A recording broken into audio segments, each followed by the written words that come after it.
Okay, good. Hi, all. The typical early birds here. Hi, Ashok, you were just describing something you were able to do. I didn't catch the beginning of that.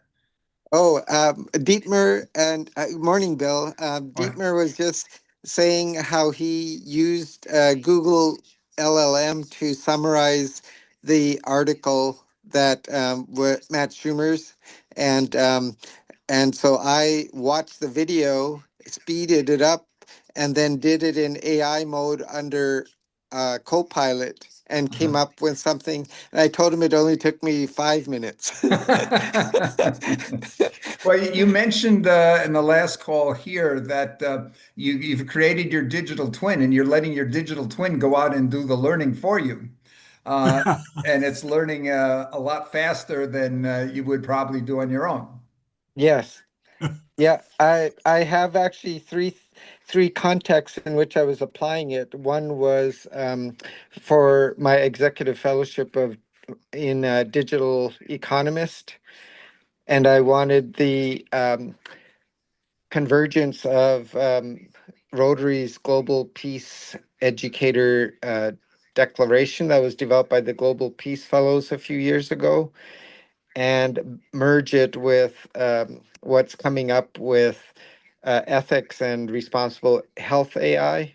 So we can talk about it with our executive fellows in a week or 2 weeks.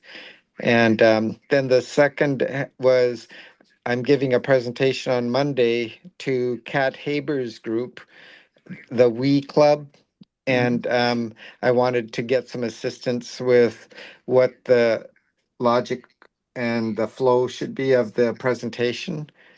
And so that was another context. And the third is Artemis 2 is set to launch on March 6th.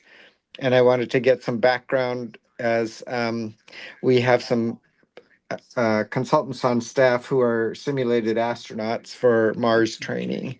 And I Uh, wanted to uh, understand better through my digital twin what are the training capabilities required for holistic health preparedness of a space force. And so, yeah, so uh, it, wait, it can all happen in 1 week. And the thing is, then what do I do with it? And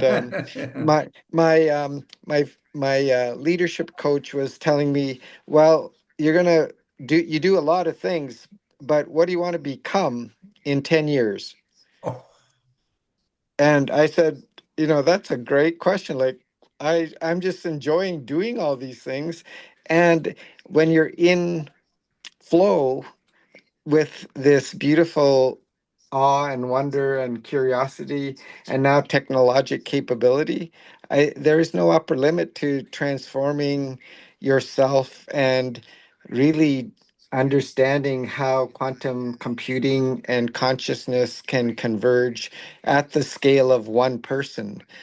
And it's such a beautiful thing, but it's not a religion and it's certainly not a playbook. So how do we democratize without weaponizing or monetizing the experience of being fully human while going biodigital?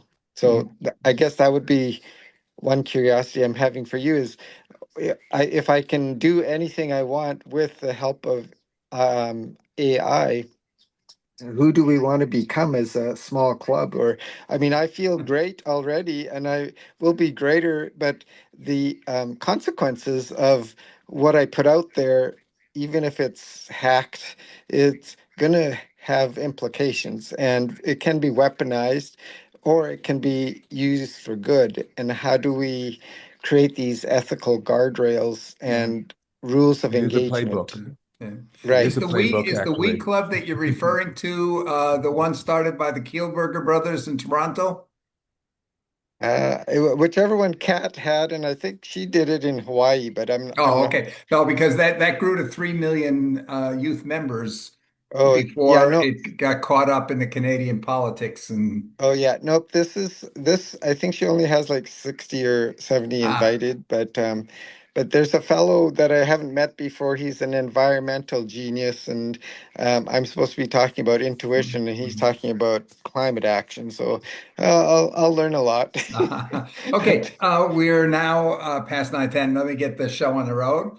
Ding, I'm Bill Graham. I'm the president of the Rotary Dare to Be Great Global eClub, the go-to place for those who are crazy enough to think they can change the world, the whole world, and daring enough to try.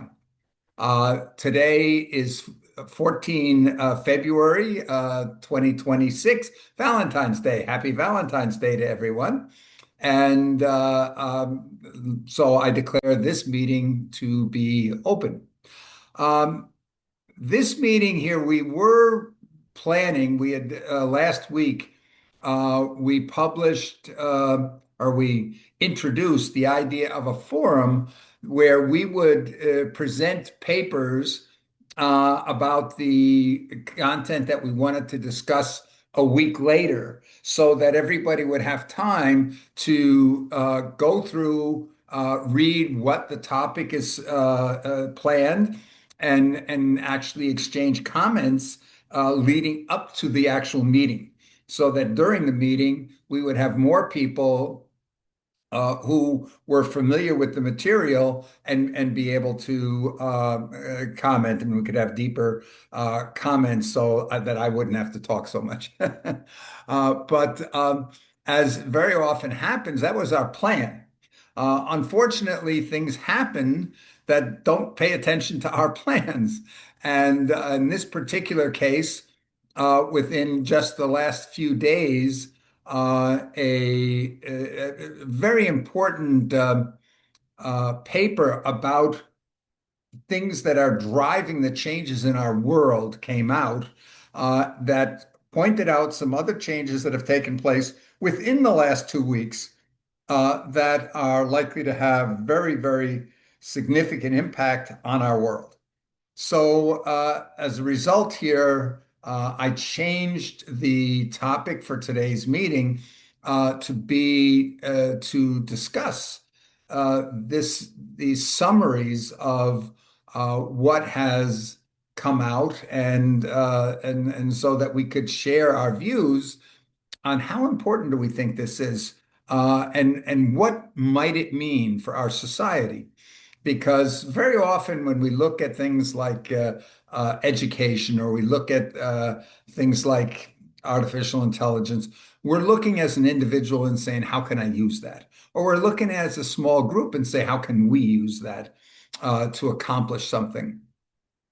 But in this club, our club, like all Rotary clubs, we seek to be of the greatest service to our community. As a global club, our community is the whole world.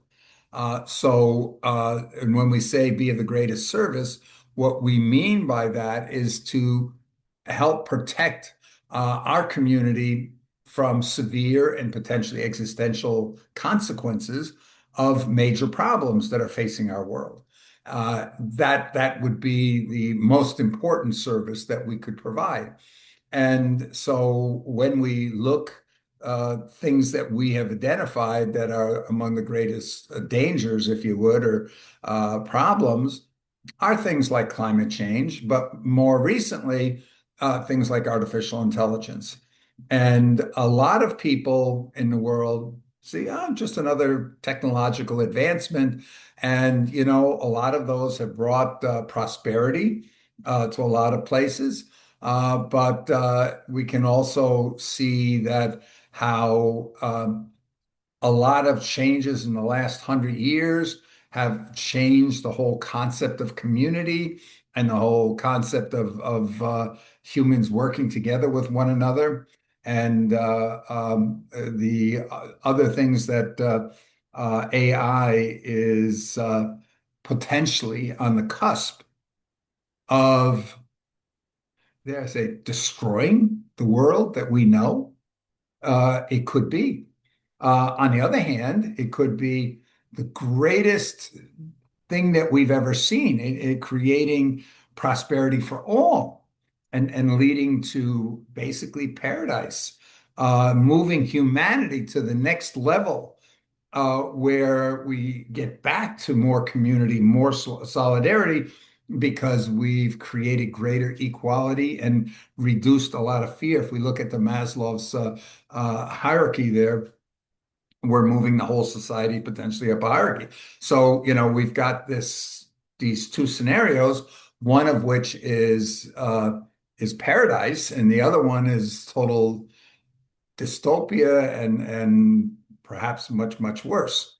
And so it's really important to discuss what these things mean. There's this saying, hope for the best, but prepare for the worst. And the problem that we see right now in the world is a lot of people are not preparing for the worst. There are some people talking about it and talking about the need that we need to prepare. There's not a lot of people in positions to do something about it that are doing anything about it. There's this sense that the world continues. The world, it doesn't change that fast. And so this post, if you would, that came out, I guess it's about 2 days or 3 days ago now, really made it very understandable, very visible as to what is taking place and how quickly it's taking place. And the recognition is we needed to start planning for that transition, a peaceful transition to that paradise. We needed to start doing that before already, sometime in the past, but we haven't. And the window for us to be able to do the preparations before we hit certain irreversible tipping points is closing very, very rapidly. So the idea of today's meeting, and I, as soon as I could, I posted the video. The video came out literally yesterday, and so I forward that to all of you. I hope you've had a chance to take a look at it. But if not, my thought for today is we're going to watch that video together. There's only about the first 15 minutes that are really critical, and then discuss it. We'll look at some seconds and then stop it, and then we can discuss. Well, what does that mean? First of all, do we believe it? There are probably some on the call here that say, that's not going to happen. It's not going to happen. All through history, we've seen this, we've seen that, and it never happened. So why should we get upset and worry about it? And so we've got to try to understand and provide examples for one another. Why do we think something's real, or why do we think it's not real, or that it's important or not important? So that's what I'm hoping we're going to be able to do today. And hold on just a second here. I just want to make sure. Yeah, okay, we're recording. So that's the plan. So first of all, before we go any further, your thoughts on that plan for today. We'll watch the video together. We'll stop it anytime anybody says, let's let's discuss what he just said, and we'll stop it and we'll talk about it a little bit. Then we'll watch the next few minutes. Before we start, I do want to mention, though, one thing. I said, okay, we'll watch the first 15 minutes or so. We won't worry so much about the last part. And the reason is the last part, he says, that's the reason why he's dedicated. He wants to help everybody learn how to leverage AI. And the whole leveraging of AI is in education in general. When we think, why do people go to college? Why do people seek to get an education? They're generally seeking to improve their competitiveness. And in a world where we see decreasing jobs, and people are seeking to make themselves more competitive, uh, is that really the issue? Because what happens when we get 5% of the population that's like super, super good with AI and they can do everything, but if the other 95% aren't participating anymore, what does that mean? And so we need to realize that, it's no good for you to have all the skills in the world if nobody else is going along with you, and you're on your own. So that's something that we need to talk about, the importance of moving a society, not just improving you as an individual. And that was, I felt, the focus of his last 5 minutes is you as an individual, you can protect your employability. You can be better. You can become a successful entrepreneur. And I think the important message is how can we, as a society and a group, how can we improve the overall situation so that we don't end up with a we and them type of a world out there. Ingrid, you had your hand up. I'm sorry.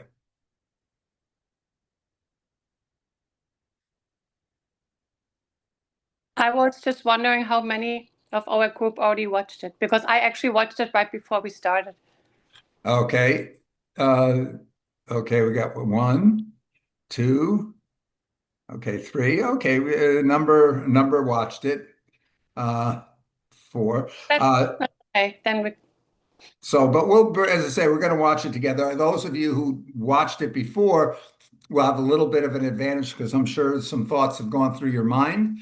And so as we get into that, any other Did you have comments AI? about the Did, approach for today in general? Bill, did you have AI listen to it yet and give its feedback? No, actually, you know what? I tried doing that. I tried loading it into Notebook LM a number of times yesterday, but because it's so new, I would have had to go out there and use another tool to get the transcript and then load the transcript. But it could not load it into Gemini or into Notebook LM, at least as about 12 hours ago, I guess was the last time I tried on that. That would be a nice advanced tool is in Oh. Zoom that we can have AI listening and actually giving feedback to the conversation in real time. Yes, well, we are very, very close. I need to take a look at some of the new features in Zoom, which I think you can now invite a chatbot to join the conversation. But you gave me a good thought here. I'm going to try this afternoon because you can have discussion groups that you invite ChatGPT to join, and so maybe I'll have a discussion with that. But as I say, has anybody succeeded in actually being able to load this particular video into any of the tools?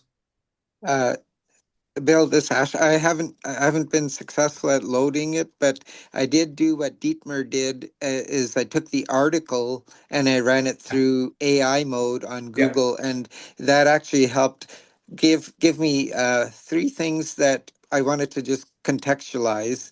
The first is your selection for this topic is what also attracts me. You have this uncanny ability to anticipate what we might benefit from in being value add to the service component of our conversations real time. And so this urgency that you have of this specific item is um, because it's going to impact knowledge workers and cognitive load for all the productivity indicators. I would say for healthcare, this is really urgent because the displacement or the replacement fears of how we make decisions and what we teach patients in a trustworthy way and a regulated way is going to massively change if it hasn't already. And then from a data architecture and a systems design perspective, I'm really curious, how our group is going to understand scalability, interoperability, and privacy. Um, so I'll just leave it there, but it's a very timely, and the fact that we can compress our preparedness from 1 week to 2 days is really well, it'll be the proof of concept. Okay, thank you. Dietmar, you wanted to add something? Yeah, just want to confirm I load the original text into Notebook LLM, and I always try to get the original to Yeah. get the real information and not an interpretation of this. And Yeah. this worked very good. Yeah, no, that's typically I try to do the same thing. What I found is particularly valuable on this, and I watch Matt Berman. I also watch Matt Wolf, who is very, very good in summarizing what's going on with artificial intelligence. And what was really interesting is to see they've actually been building businesses using these capabilities, and to hear firsthand what their experiences are and how it matches what that article described. And I thought that was particularly interesting. And I found Matt Berman, his way of describing it, I thought was one of the better, easier ones to understand. That's why I picked that video. Any other comments before we start? I'll just say one more, Bill, and that's this phenomenon and this process you're using is co-evolutionary and revolutionary. Thanks. Okay. Well, we've got a couple of Well, people, David Boville, for example, a couple of weeks ago, he reminded me I'm talking too much. So, this is why the more we can get out and share prior to the meetings so that because our idea here is to have discussion.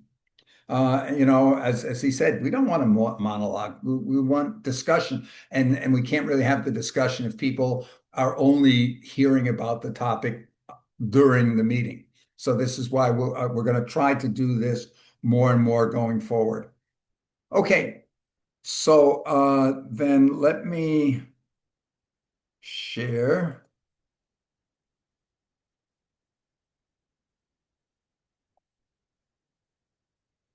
Okay,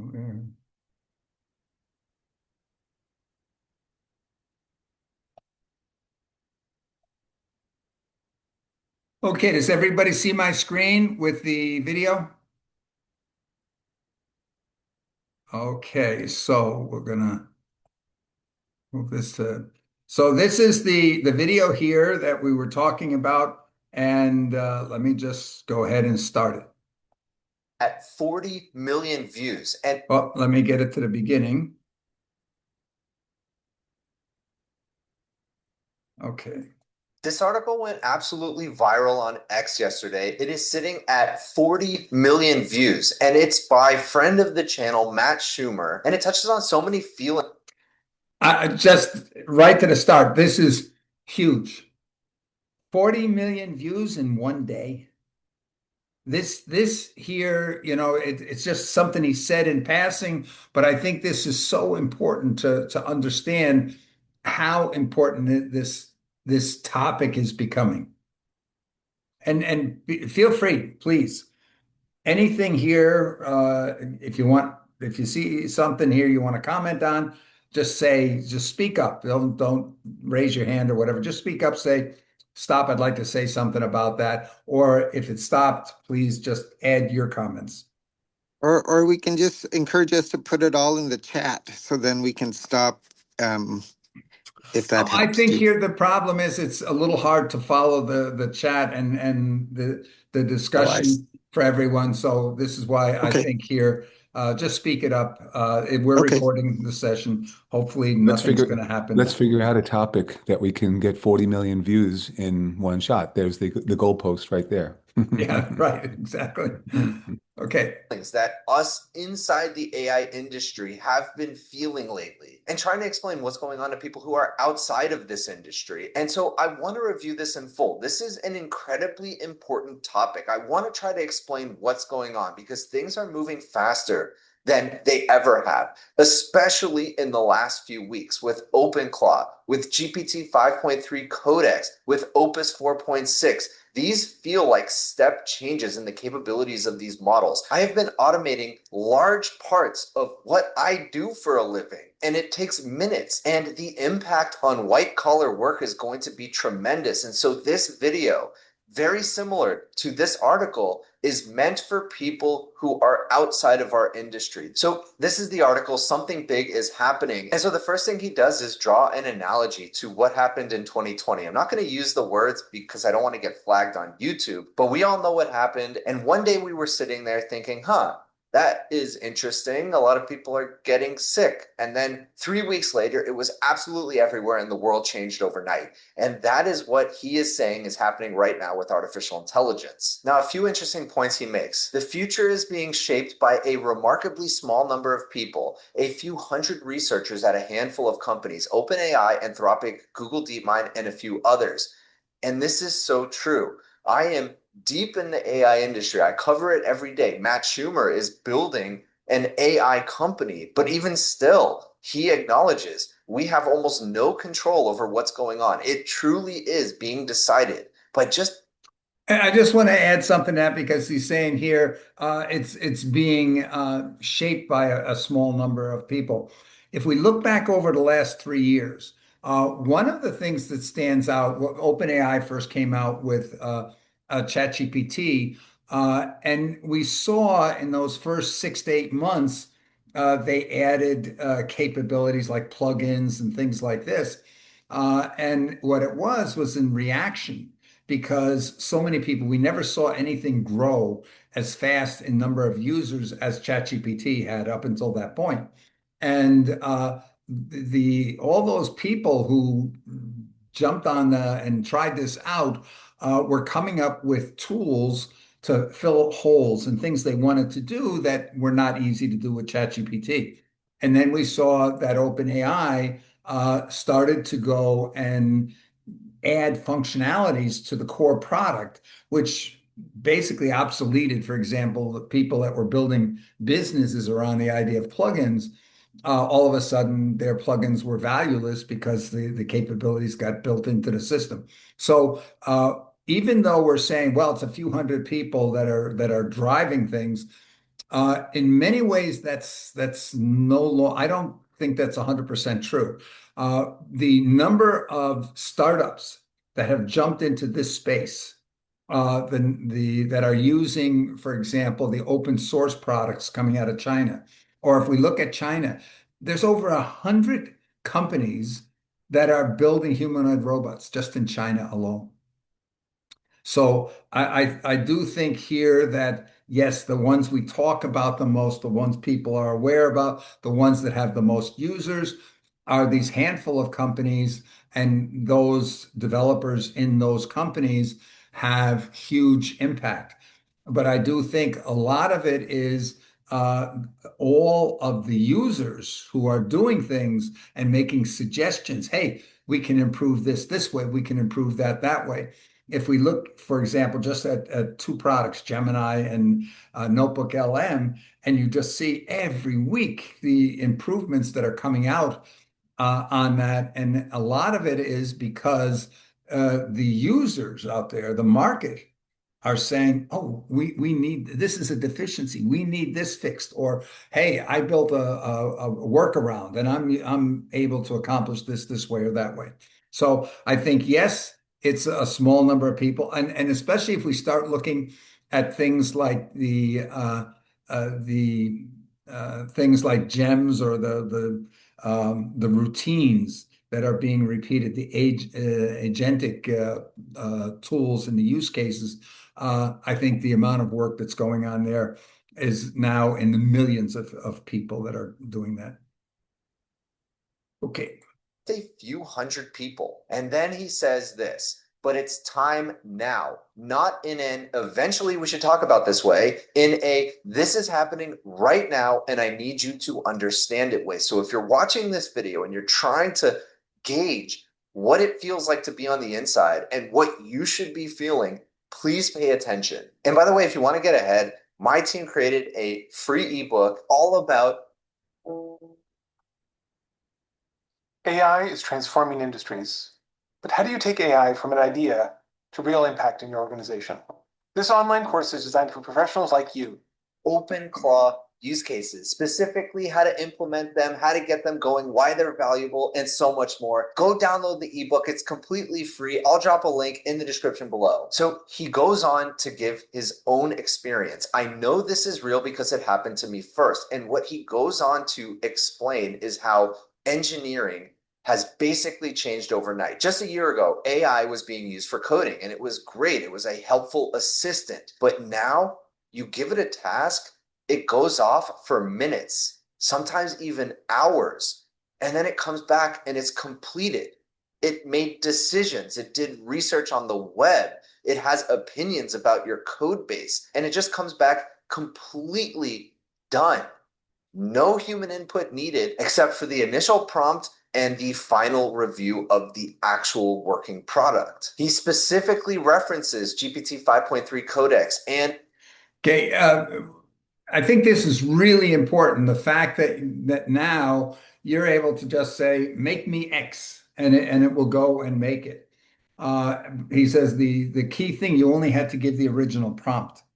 Um, when we look at corporations, in a previous life, I was a management consultant, and at the high level of corporations where we talked about setting the corporate goals and structuring the organization to support the achievement of these goals. And it's interesting because you have these layers where, let's say at the very top, there's a direction set, and then you've got the next level down of management, and with they in each of their areas of responsibility, they define goals within their area to support the direction that was given from above. We call these goal task hierarchies, where you start off with a goal at the top, and then you say these are the tasks needed to achieve that goal, and then each of those tasks becomes a goal, and then you say what are the tasks needed to achieve that interim goal, and so forth. Now, why this is so important is what we're seeing here is the prompts that we're giving have moved from, okay, can you provide me the information on this so I can make a decision? More and more, it's now saying, can you go and do this, which includes making decisions. And so we're giving higher level things out. This is just AGI being deployed, Uh, or being announced. We're just announcing yes. AGI, basically. Exactly. And so we're about to see here, and he's going to talk about this in a minute, is things like self-improvement, recursive self-improvement. When we start coming out and saying, okay, solve climate change, or coming up and saying, hey, can you improve yourself, solve all these problems? They are becoming more and more complex. So our prompts, if we give a prompt that has 100 intermediate steps in it, in the past we would have given 100 prompts. We gave a prompt, got something, then we figured out and gave another prompt and found some, gave another prompt.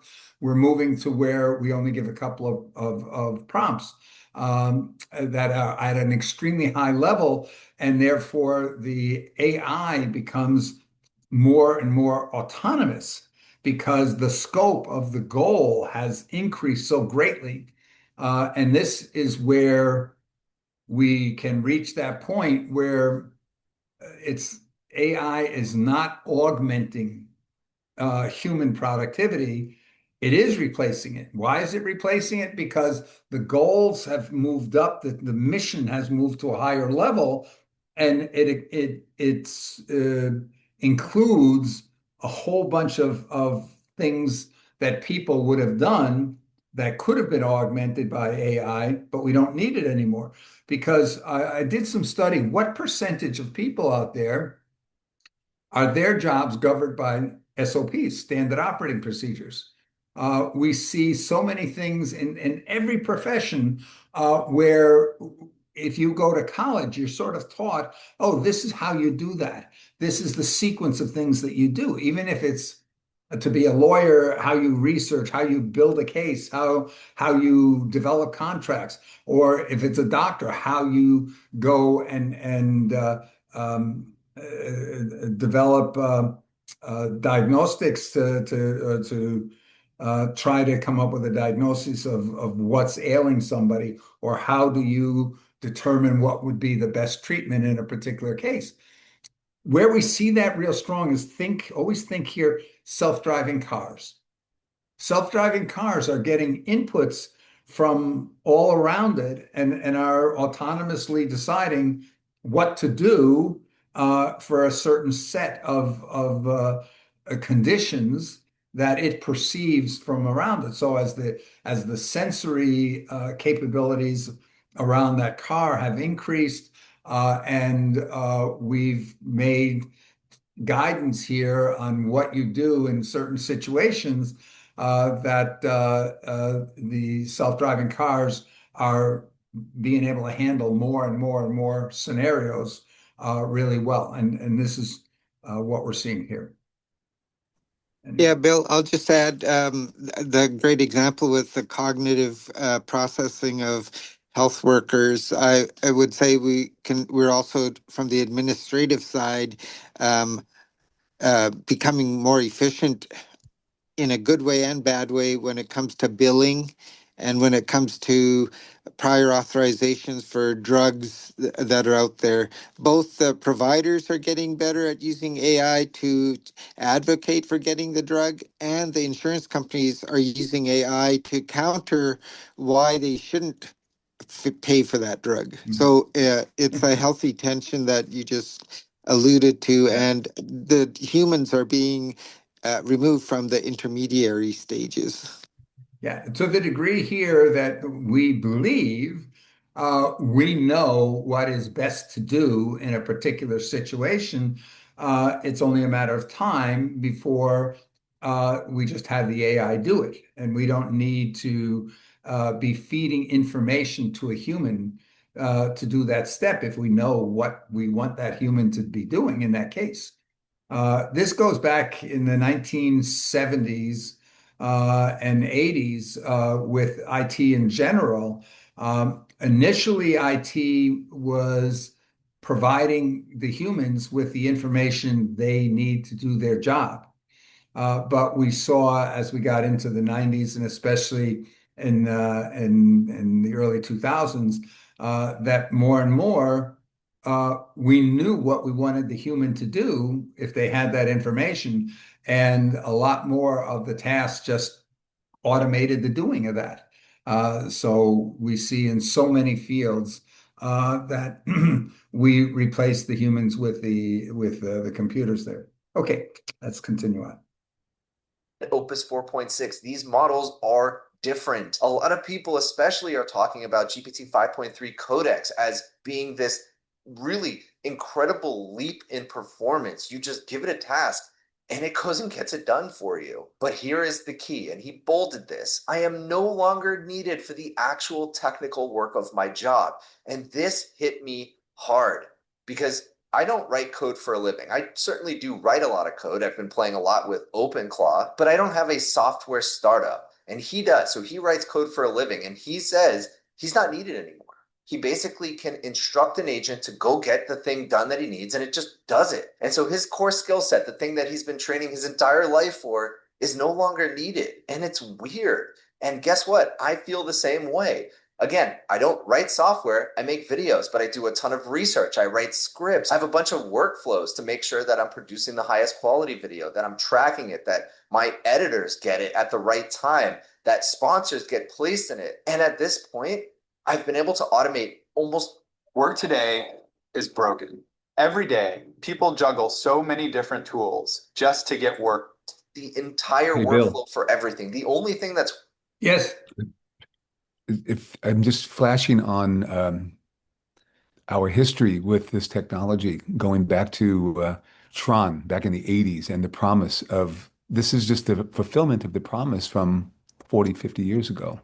We're really just be fulfilling the promise. Yeah, absolutely. Here, one of the things here, I got involved with IT in the 60s. And that's when I first was exposed to computers and automated processes back in the punch card era. It's very easy to look at what's happened with AI and to see it's just the natural progression of step by step by step. What we have done in increasing efficiency. The drive is how do we increase efficiency? How do we increase productivity? That's been the driving force behind all automation going way back to the beginning. So I think that's very accurate what you were just saying here that, hey, this is what we've talked about. In the 1970s, I was involved in a thing called normierte programmierung, normalized programming. And what we were doing was automating the writing of computer programs to be able to merge update files with the master files and things like this, so that instead of somebody going in and have to code everything, we had all these finished modules where you just plugged in some missing pieces and it would generate the programs for you. And it would generate them very accurately because in those early days, people were struggling to make accurate programs that would update things correctly, would protect your data and so forth. And this eliminated a lot of the variables that humans that might not be that experienced were typically making in those times. Again, going back, that was punch cards. So to merge punch cards is a little different from what we can do today. Again, the Tron was a good visualization of where it's going, the master MCP, right? Of really all of it as part of that general intelligence. Mm-hmm. And I'd love to connect with you later on a backstory that we wrote that around this that I think would be very interesting as an update right now. Okay, sounds good. Yeah. Okay, so really not automated anymore is me talking into the camera and the actual editing of the video, which feels like at this point I've been able to automate almost the entire workflow for everything. The only thing that's really not automated anymore is me talking into the camera and the actual editing of the video, which... Okay, actually, this is really important because a lot of the other major channels, YouTube channels discussing this topic are using digital twins. In other words, the human's not talking into the camera anymore either. The AI goes out there, finds the information on whatever that latest topic is. In many cases, the AI actually decides what the topic is that is going to be most interesting to the audience, develops the script, and then has the digital twin do the presentation. The human that started the channel sometime in the past usually isn't involved at all until maybe they review the final product before it's released. Feels like that's coming soon. So he says, I describe what I want in plain English, and it just appears, not a rough draft I need to fix, the finished thing. I tell AI what I want, walk away from my computer for 4 hours, and come back to find the work is done. Done well, done better than I would have done it myself with no corrections needed. A couple months ago, I was going back and forth with AI, guiding it, making edits. Now, I just describe the outcome and leave. Okay, again, this is what's important when we are thinking about the speed of this. He's saying, hey, just a couple of months ago, I couldn't do this.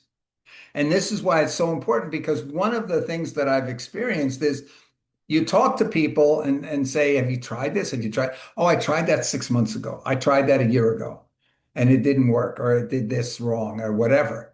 And what's so important is the recognition now that these things are moving so fast. And we're going to hear that even a couple of months now is too long between developments.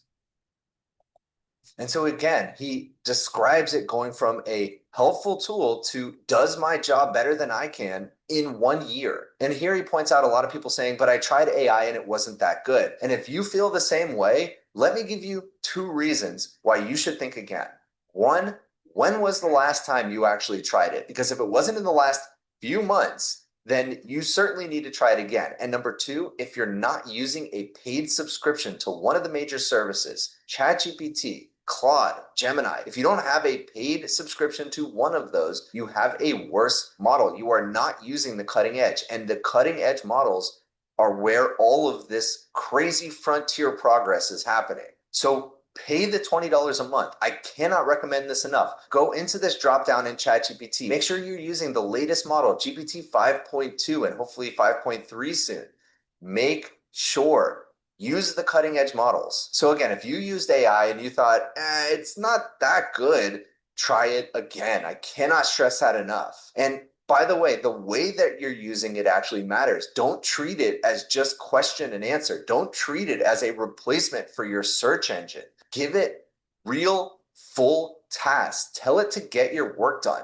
Ask it how it can get your work done. Let it guide you through setting it up. And then he describes the That's really, really important because I have found myself falling into this trap. I'm sitting there and thinking here, what do I have to ask? What do I have to put in my prompt to get something done that I want done? And I don't know. And sometimes I actually walk away from the computer and say, I don't know. I don't know how to do this. I don't know how to get this information or to convert the source from this into that so I can process it. And every single time it comes back, why didn't I just ask AI how to do it?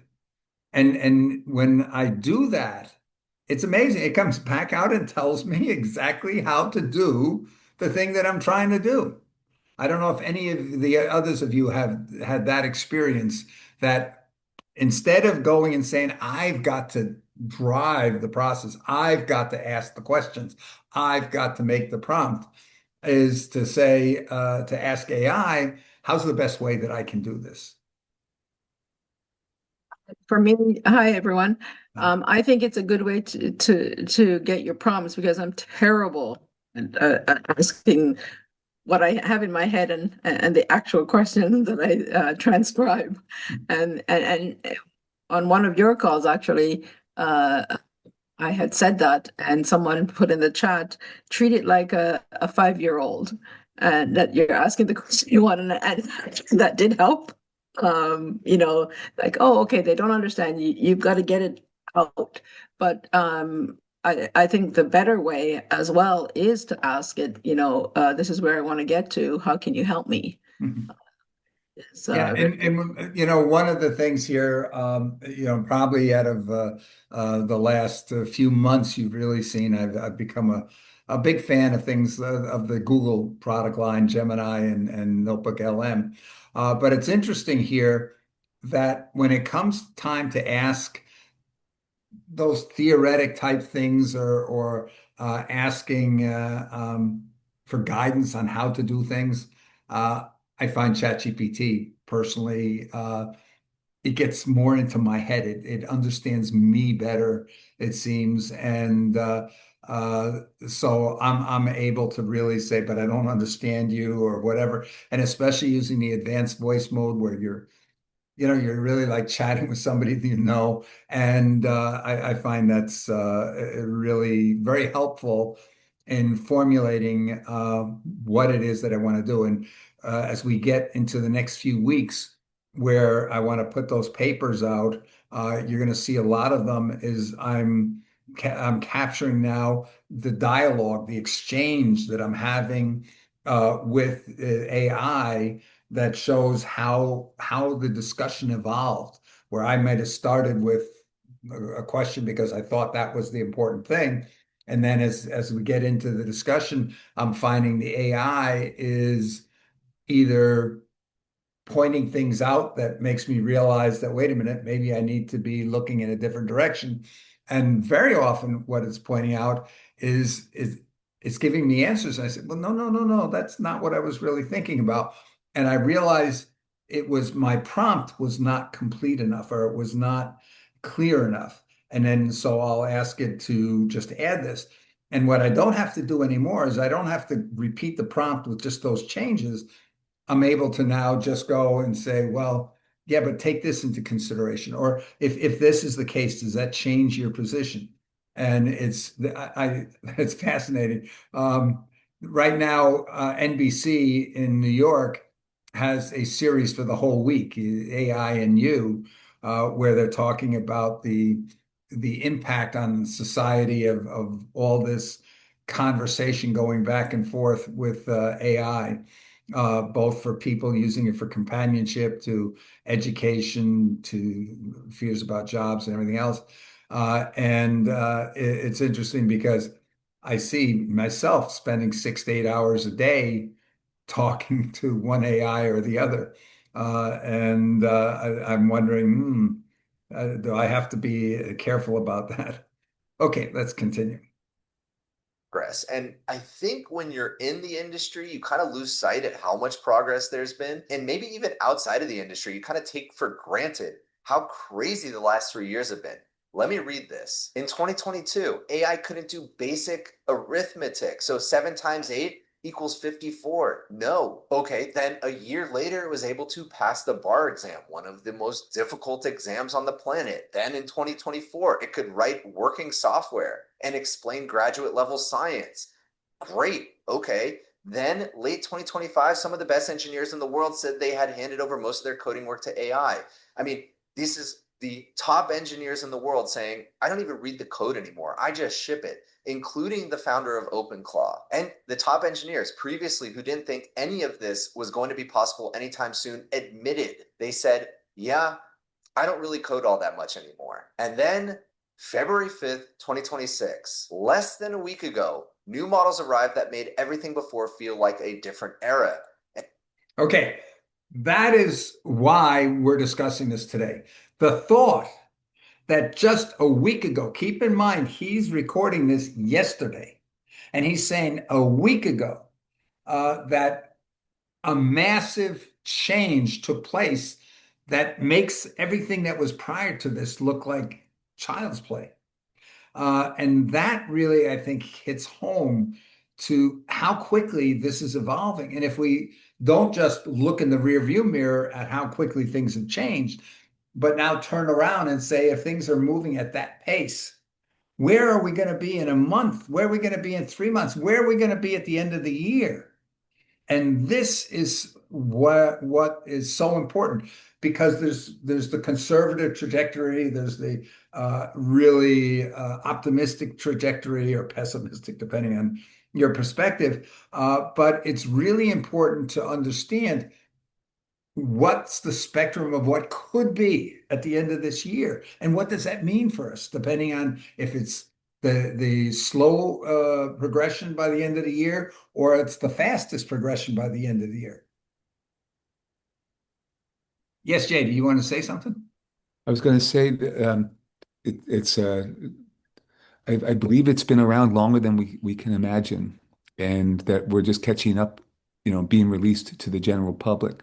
But I'm curious. The question for me is about what the end goal is, where the end result of if we run the course, both positive and negative, where does it take us? So Yes. that's going to be my question. That is the crucial question. And that's the question I spend a lot of time. I ask that question of AI almost daily. Every time I see something coming along, there's a lot of papers being released on how AI thinks and the fact that AI is autonomously changing itself on how it thinks.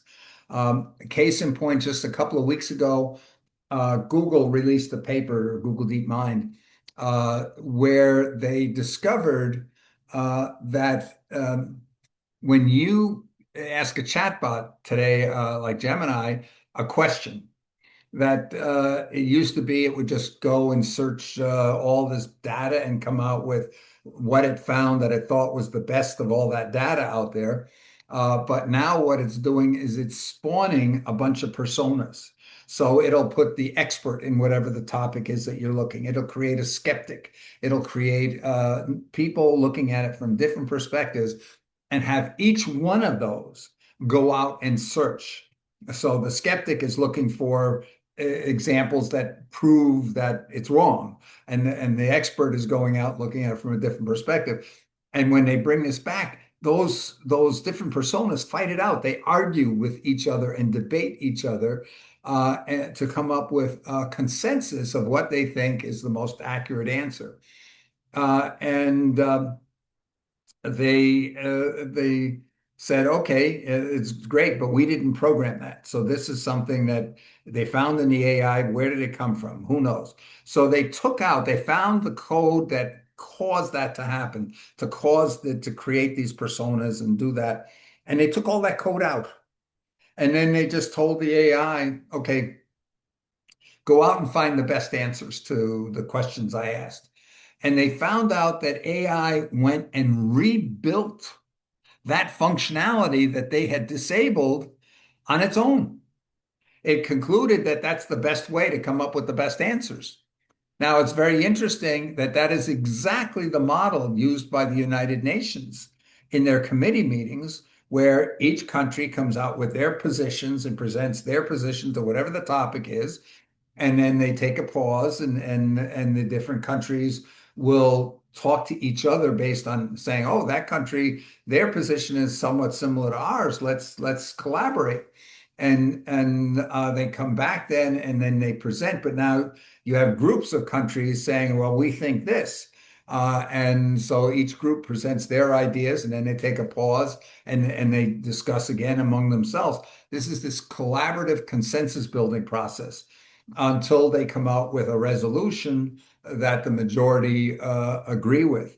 And it's interesting that the AI on its own developed that same model, and even when it was disabled, went and restored it. And as this is the best way to be able to achieve our mission of providing the best answers. Have you seen anybody come up with UAI instead of the UN? We have the UAI. Is there anything out there that anybody's done to try to pull it all together? Oh, there's a speech that was just given by within the last couple of days. Secretary General Guterres gave a talk on AI, and I just saw it this morning when I was setting this video up. So I'm going to watch it as soon as we're done here and see because in the beginning of November in Doha, we had the second World Summit for social development. And that was based on the first World Summit that took place in 1995 in Copenhagen, which concluded that good jobs is the answer to everything. We have to remember the SDGs. This is development, right? The Sustainable Development Goals. Before that, we had the Millennium Development Goals.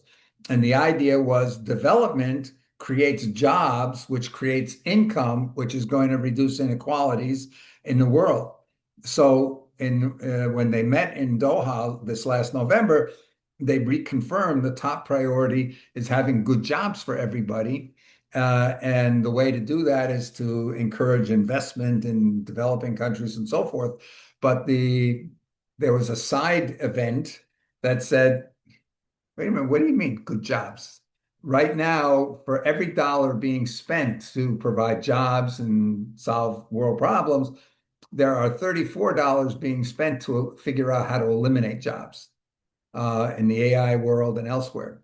So it is just a total unrealistic view that we can create or protect jobs for everybody, because that can only be done if we subsidize inefficiencies.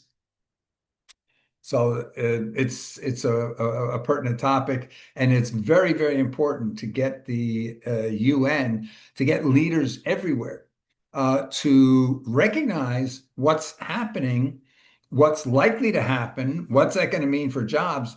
And if we look at that worst case and say, what happens if the jobs do go away? Not for 100%. What happens if they go away for 40%? Can the world survive with 40% of people having no income? Or how do we solve that? Do we make the 60% with jobs pay for the 40% with no jobs? The projections go that that process is going to continue until nobody's got a job, so we only have wealth. And the only means of wealth in the world fall into two categories. It's either property, which could be money, it could be patents, it could be artwork, anything that's of value, but property, or it's labor. labor that you can exchange for property. So those are the only two things. And if we eliminate labor, that's what the majority of those people in the world depend upon for their life, their livelihoods, and their survival. It's only a small percent that their futures are based on their capital, and and not labor.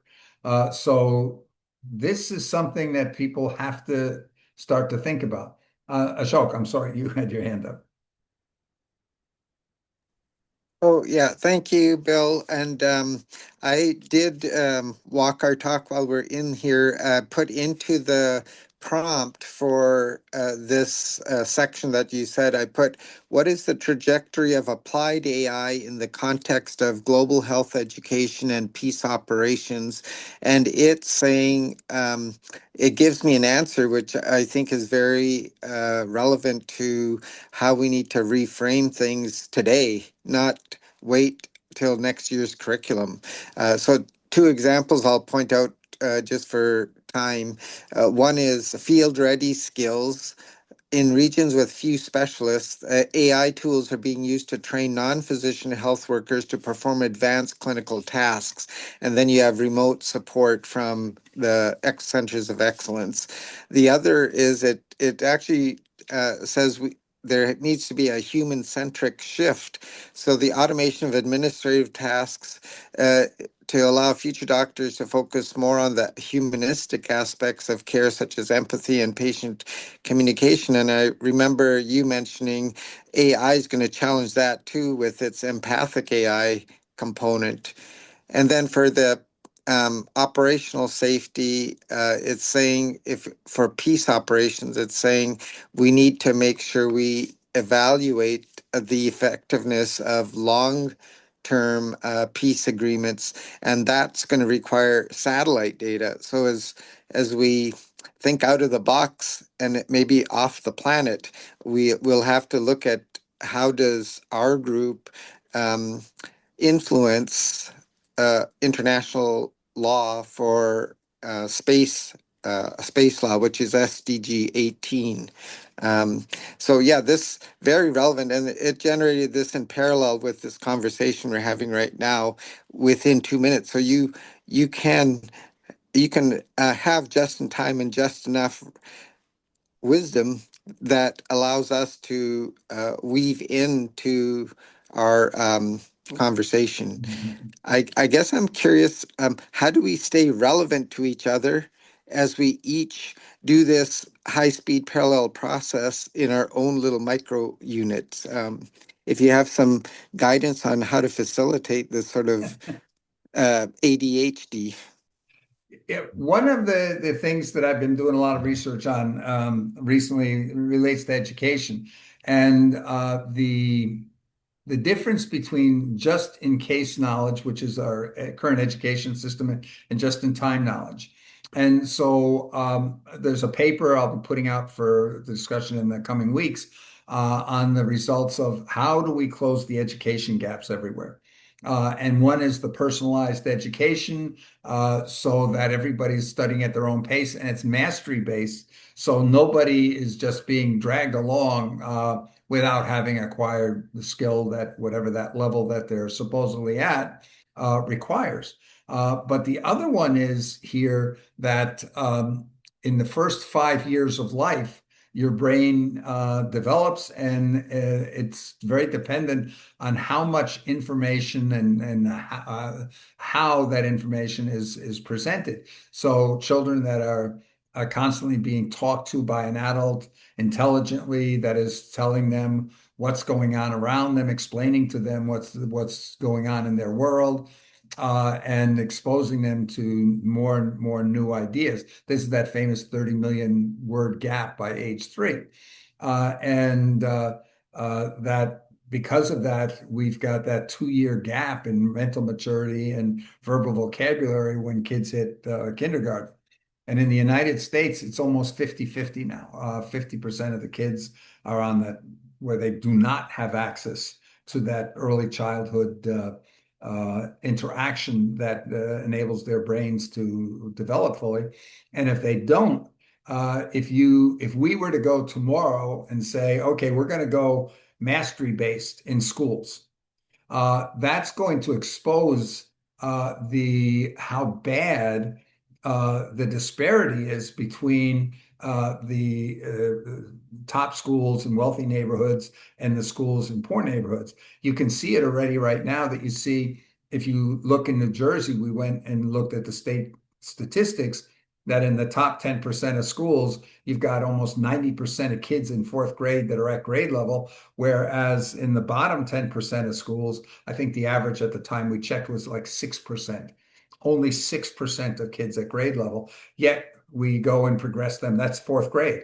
So if we were to go and say, no, we're mastery based, then you're going to see that those kids in that wealthy community that were held back because the curriculum was designed for the middle of the road, they might be by age 10, instead of being at fourth grade, they might be at eighth or ninth grade. Whereas the kids from the poor neighborhoods might only be still at first grade or second grade level at age 10. So that disparity is going to become very visible. And politically, everybody is scared stiff of that. That's why the schools are very reluctant to go to a mastery-based personalized education because it's going to show the disparities that were actually caused before a student ever hit a classroom in those first 5 years of life.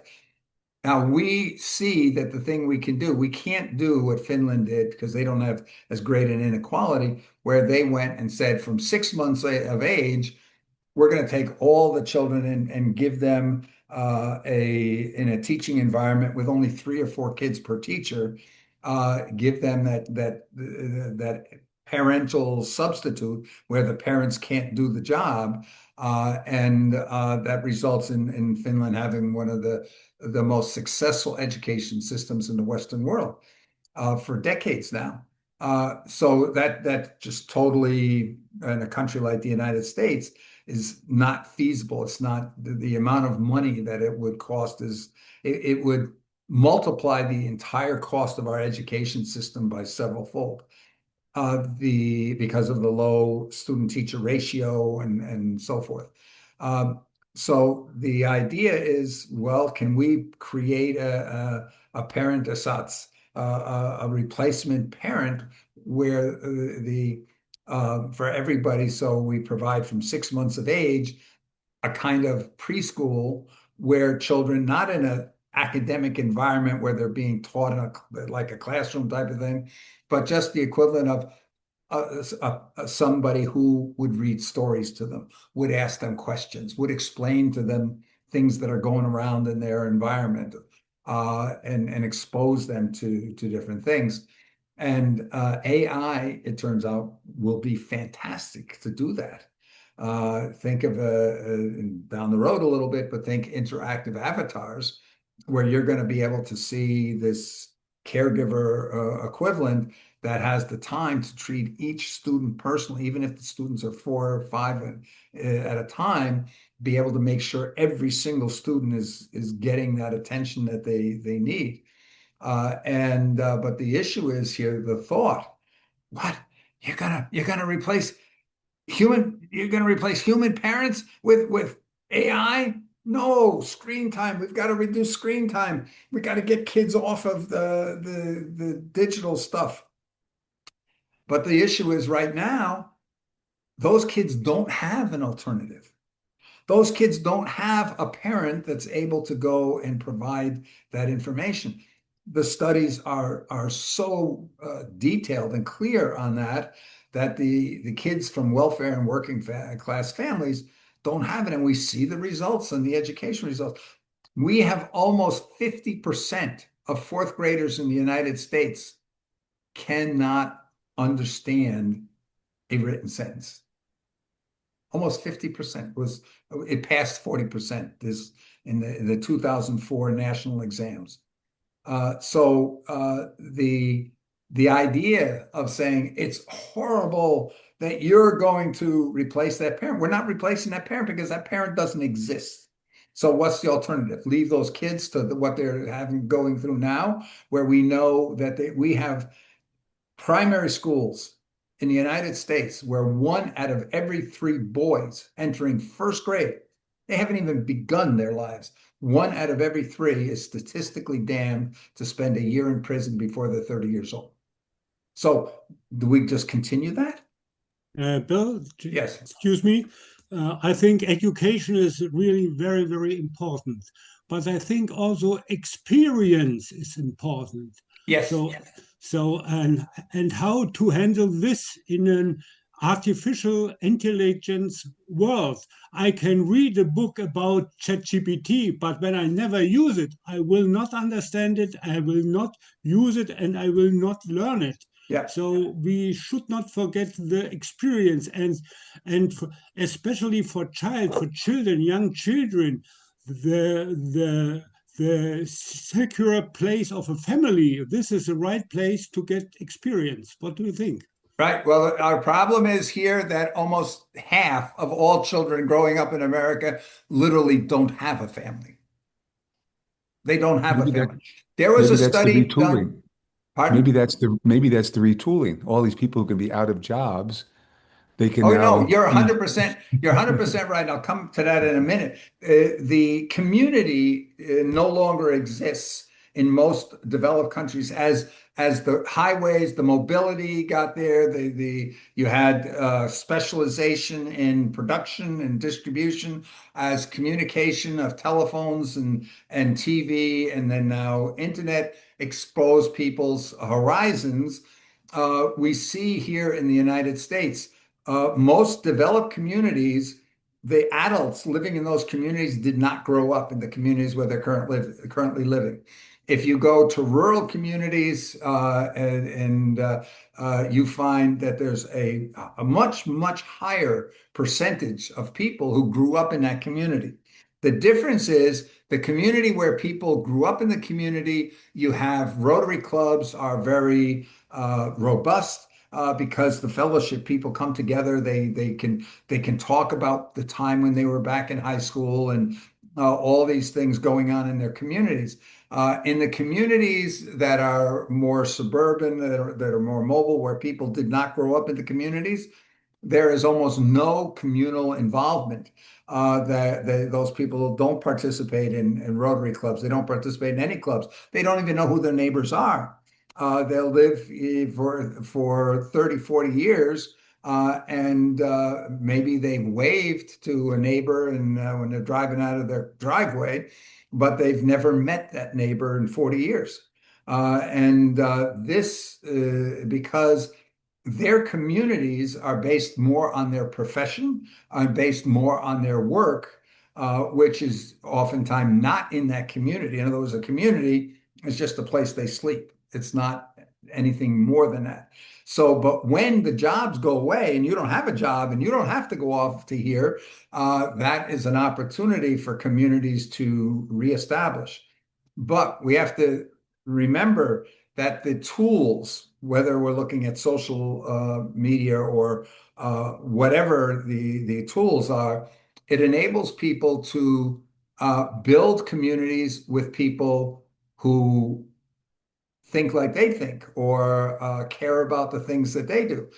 So that might be that you say, hey, my community here, my neighborhood, we got a big chess club, but I don't like chess. I want to go fishing. So I'll go to the next town over because they got a fishing club. And so the communication vehicles and the mobility vehicles are enabling all that. If you go to a lot of developing countries where the road networks have not been built out, the communities are very strong. That's where the people of power and influence are very often in the communities. I don't know how we are going to resolve that, but I do know as an area develops, the community gets weaker, the physical community gets weaker. But in one example from Germany, my grandchildren live in Munich, and the school that they went to, there was featured in a documentary, not the only school, but one of the schools. And there's Uschi Glas is an actress in Germany, started a charity called Brotzeit. And what that does is for children in neighborhoods with a lot of impoverished poverty, a lot of the children are going to school with no breakfast. They get a lunch in the school, but they don't have any breakfast. So they have volunteers, generally older people that have time, that will go to that school and provide breakfast for all the kids going to school.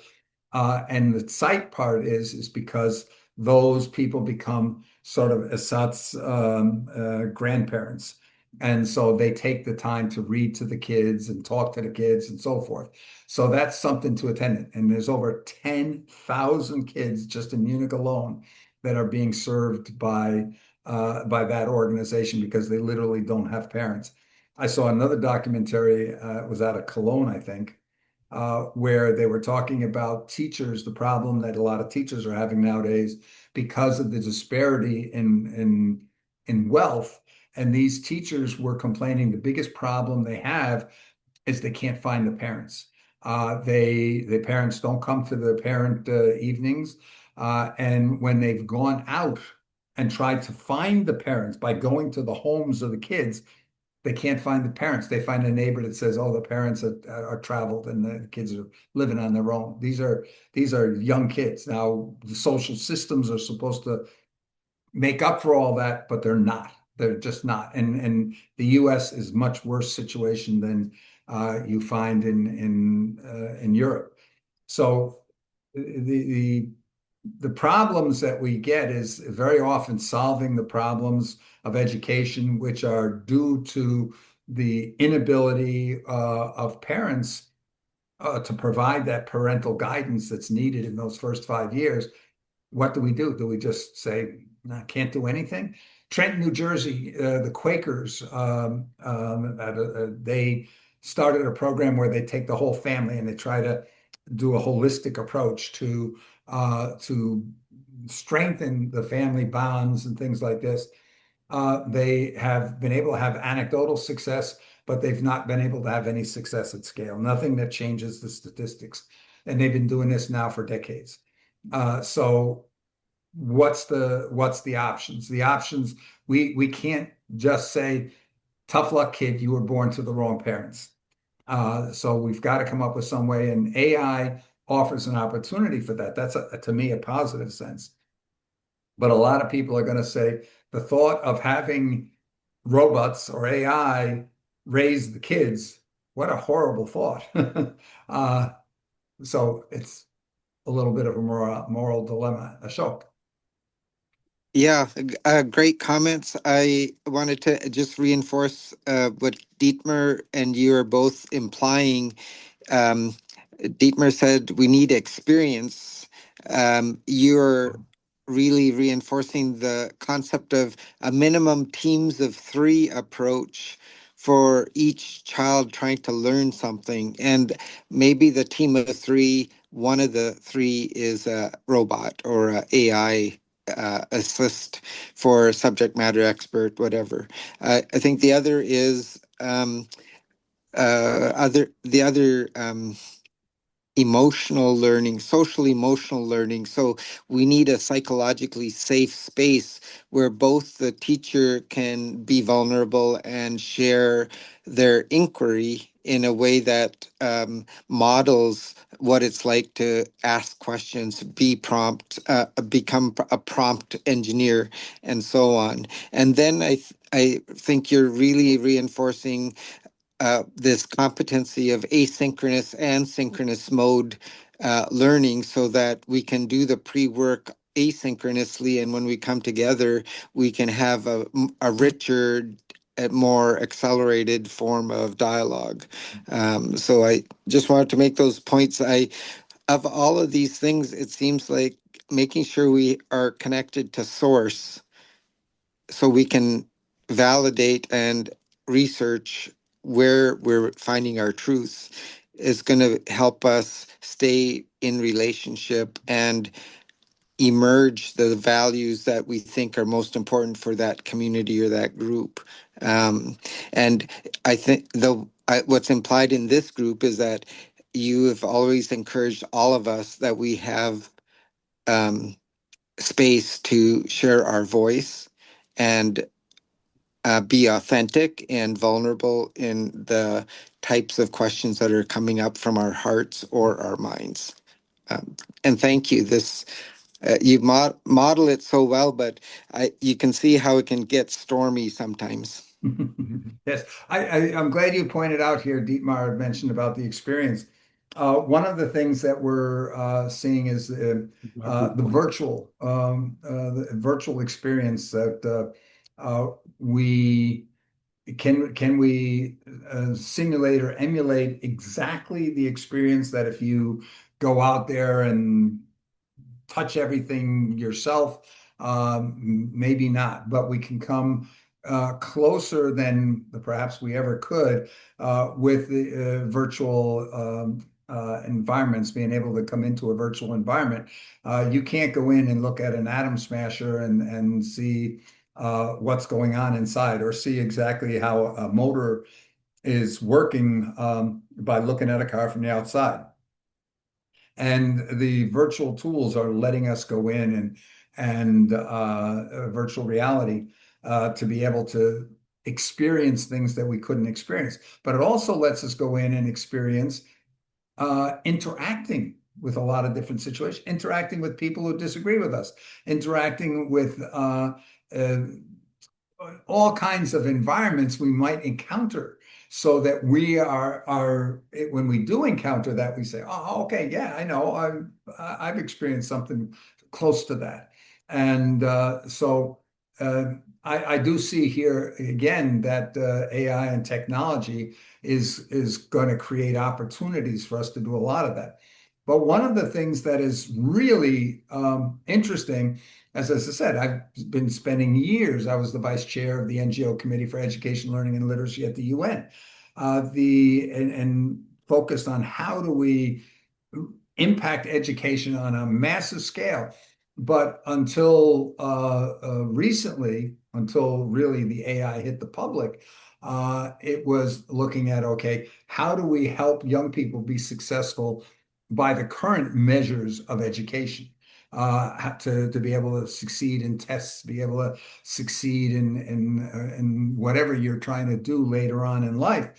And that was all based on a just-in-case education system. We had an education system here where you had to get stuff put into your head, and then you used what was in your head to solve the problems that you encountered in life.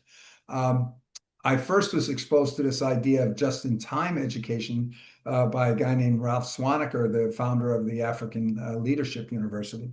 And the idea is, in a world where AI is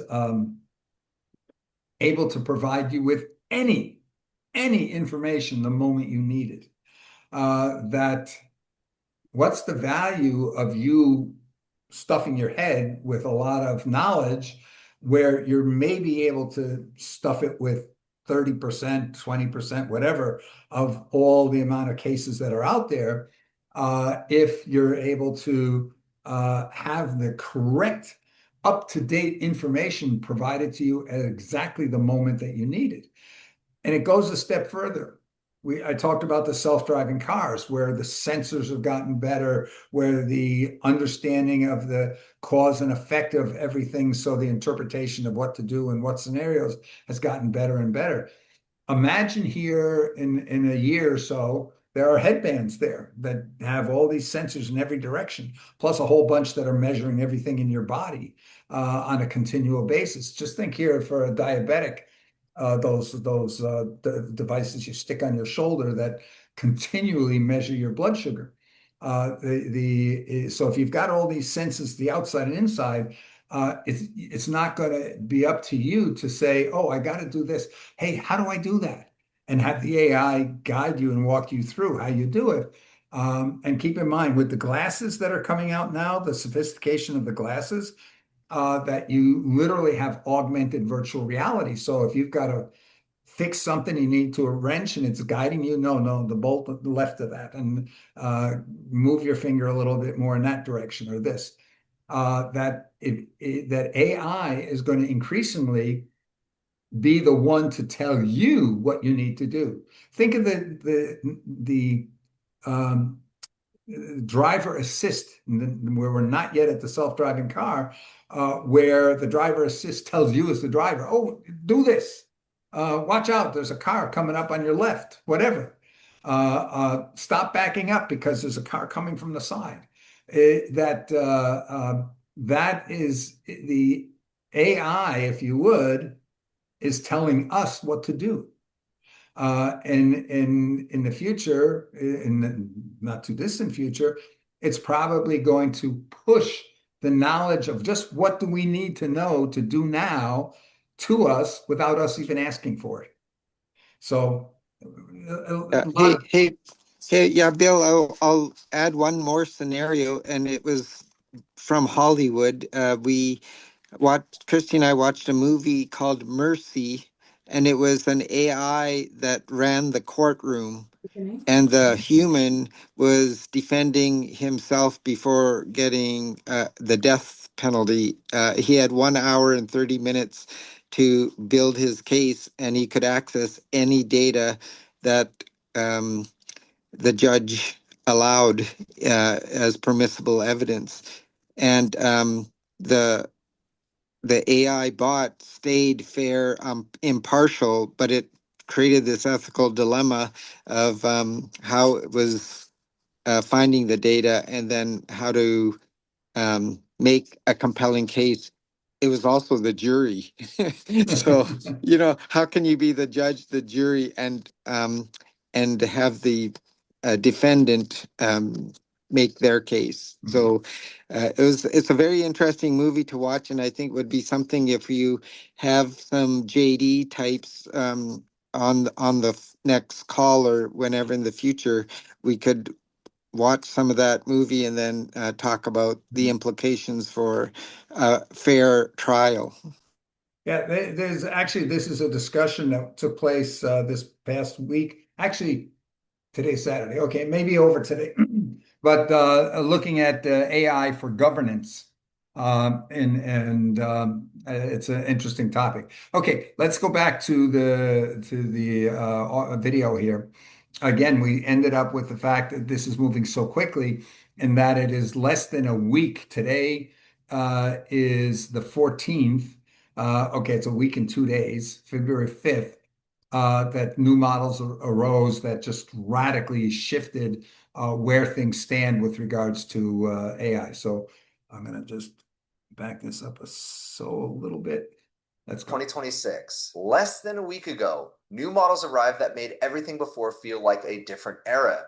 And he is specifically talking about, as I mentioned earlier, Opus 4.6 and GPT 5.3 Codex, both of which came out within 15 minutes of each other. Then he references Meter, METR, and the Meter organization measures the length of real-world tasks that AI is successfully able to accomplish. Let me just Okay, this is very important to understand this, that until now, because of the compute power and because of the methods that are used within AI was able to go out there, you give it a question or a prompt, it goes out there, finds some information, reports the information to you, and that was it. Then we got into agent workflows, but it could only handle a few before the error rate, because you always have some error rate. The error rate would multiply and compound, and so the accomplishment would degrade very quickly over time with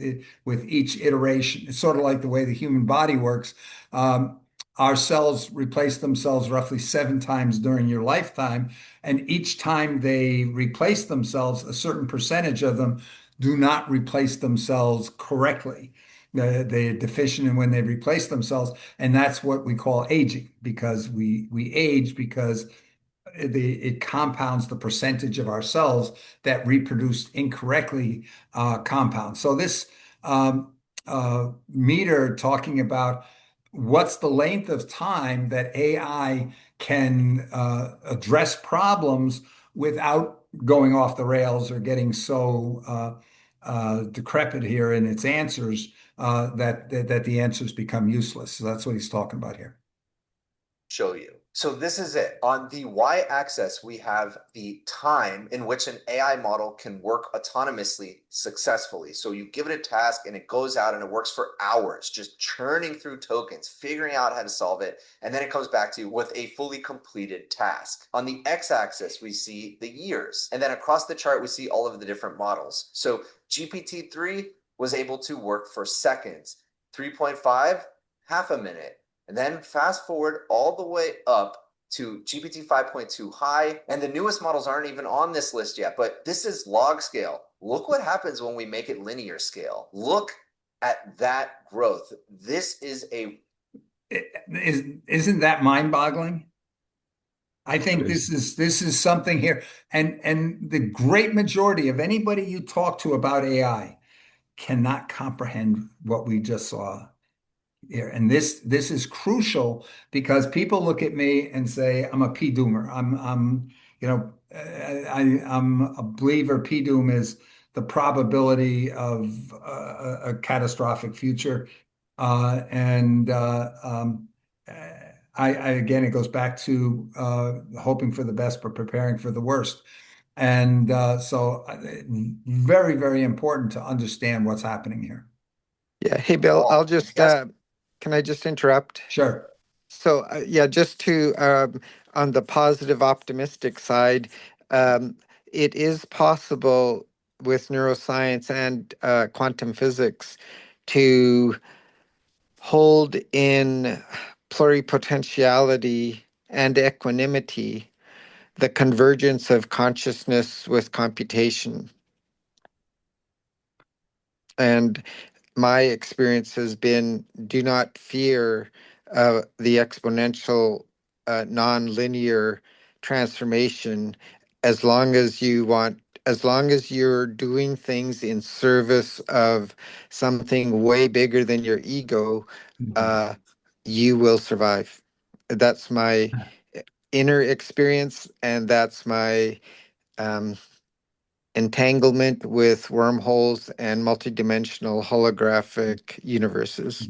And but to stay at a geometrically dimensionless omega point of existence and appreciate that silence is probably the best signal to optimize and organize around, that's where the paradox becomes hard to logically connect. Yeah. But yeah, lots yet to prove. I just wanted to say going exponential and getting liberated from the gravitational pull of ego is the practice.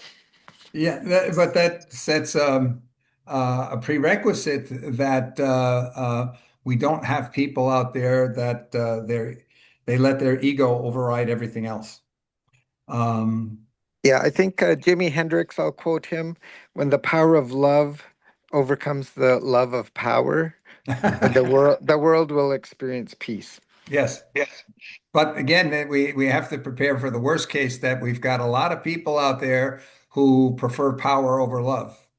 And they'll sell their mother if they think that'll give them more power. Well, happy Valentine's Day.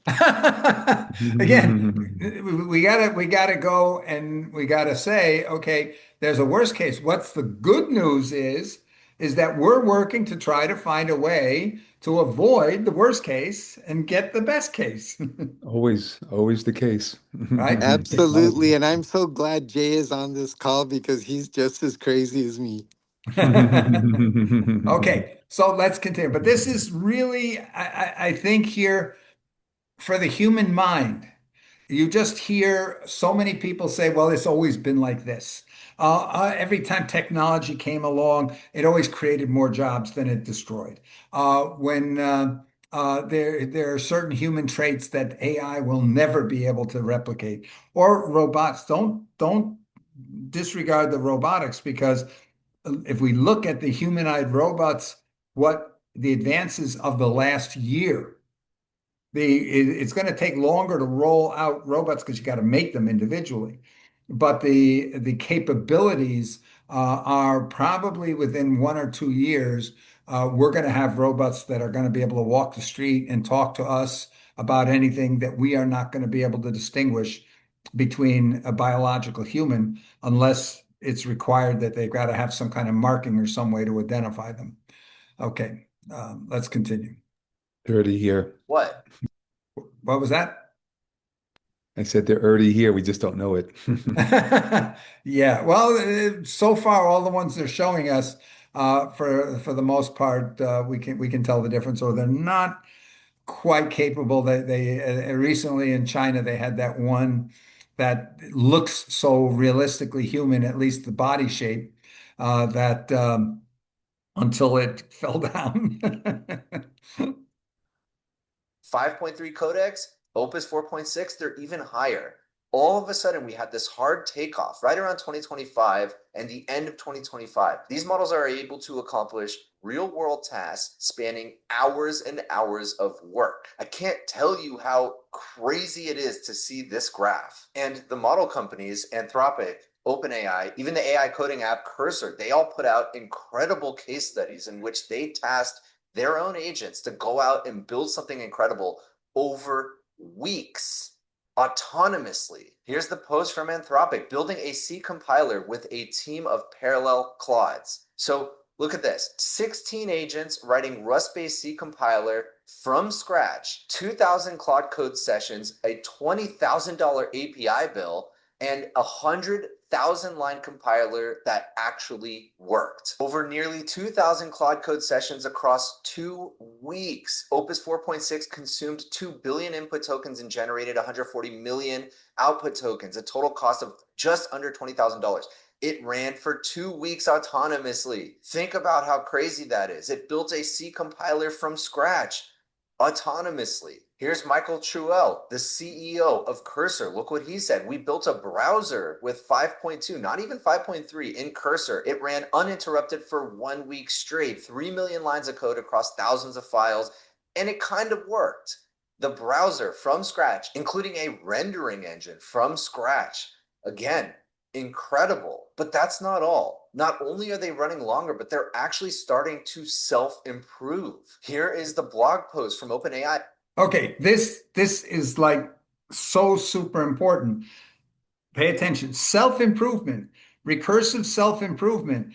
If that takes off, we literally could be losing control. I'll give an example here. You know, for who knows how long, centuries and centuries, we have bred animals. So we take animals with certain traits and we breed them, and over a number of generations, these traits become standard for that breed. Now they have that capability today that they can take at a cell level, using things like CRISPR-9 and gene editing, and they can take the cells and merge the cells in a petri dish, and then take those merged cells and use those to do another generation. And now you can do a generation that in a dog might take a couple of years, and they're able to do that in a couple of hours. So you could literally go through 1,000 years of evolution of a biological breed, now in a matter of a couple of weeks. And so if you could do Bill, that, yes. yeah, this is Mark. Can I come in? I'd like to propose that you rephrase your thoughts around the idea of when that happens, not if that happens. Because just based on, say, like the graph we've just seen, Yes. I don't think we should realistically be debating whether we're going to get this self-learning. It is going to happen if it hasn't already happened. Well, I'm So going to maybe let the you could video just continue because rephrase your thoughts, but we get a you're perspective 100% of, right. okay. 100% right. And so let me continue. I just wanted to highlight how important this thought of recursive self-improvement is, because it takes the time out of the whole equation. So let's continue on here with this part. Not all. Not only are they running longer, but they're actually starting to self-improve. Here is the blog post from OpenAI about GPT 5.3 Codex. GPT 5.3 Codex is our first model that was instrumental in creating itself. Okay, there you go. It's not just a question of when. The when is there, but it's already happened. It's already passed. The Codex team used early versions to debug its own training, manage its own deployment, and diagnose test results and evaluations. Unreal. This is where we're at. This is why this time is so important, because these models are good enough now to improve themselves. That is recursive self-improvement. It is starting now. Here is Jimmy Bob, one of the co-founders of XAI, who just left XAI. Listen to what he says. We are headed to an age of 100x productivity with the right tools.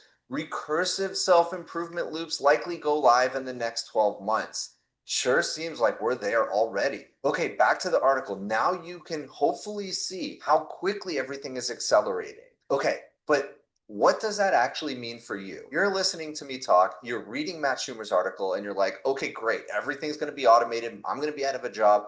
Not necessarily. Let me give you a little bit of hope and certainly some excitement. So he references Dario Amodei saying there's going to be a white-collar bloodbath in the next 3 to 5 years. And Dario is the CEO and founder of Anthropic, one of the most safety-focused AI labs out there. And Matt Schumer points out, given what the latest models can do, the capability for mass disruption could be here by the end of this year. He also points out it'll take some time to ripple through the economy. Basically, just having the models capable enough is not enough. It actually needs to be implemented, but the underlying ability is arriving now. And it's different from previous waves of automation because this is a general substitute for cognitive work. Basically, in previous mass automations, like factories being automated, a lot of factory workers reskilled and went to the office. He also says when the internet disrupted retail, workers moved into logistics or services. And here's where it does get a little bit scary, but AI doesn't leave a convenient gap to move into. Whatever you retrain for, it's improving at that too. Now, this is important because so many groups, the IMF, the World Economic Forum, they all said, hey, yes, we're going to have to reskill and upskill workers when their jobs are displaced. But what we're saying here is, why would we even think that a human can learn the new job faster than the AI will learn a new job? And we have to remember, when we retrain humans, you have to retrain them one at a time, and they work at a pretty slow learning pace. Whereas AI and robots, they figure out the solutions so much faster. You see that today. Just go and ask an AI chatbot how to do something, and it will tell you immediately. This idea that don't worry, we'll just retrain and reskill and upskill, the odds, it's almost impossible to imagine that the human will be able to do that before the AI is already outperforming them at that new job also. Anybody want to add anything to that?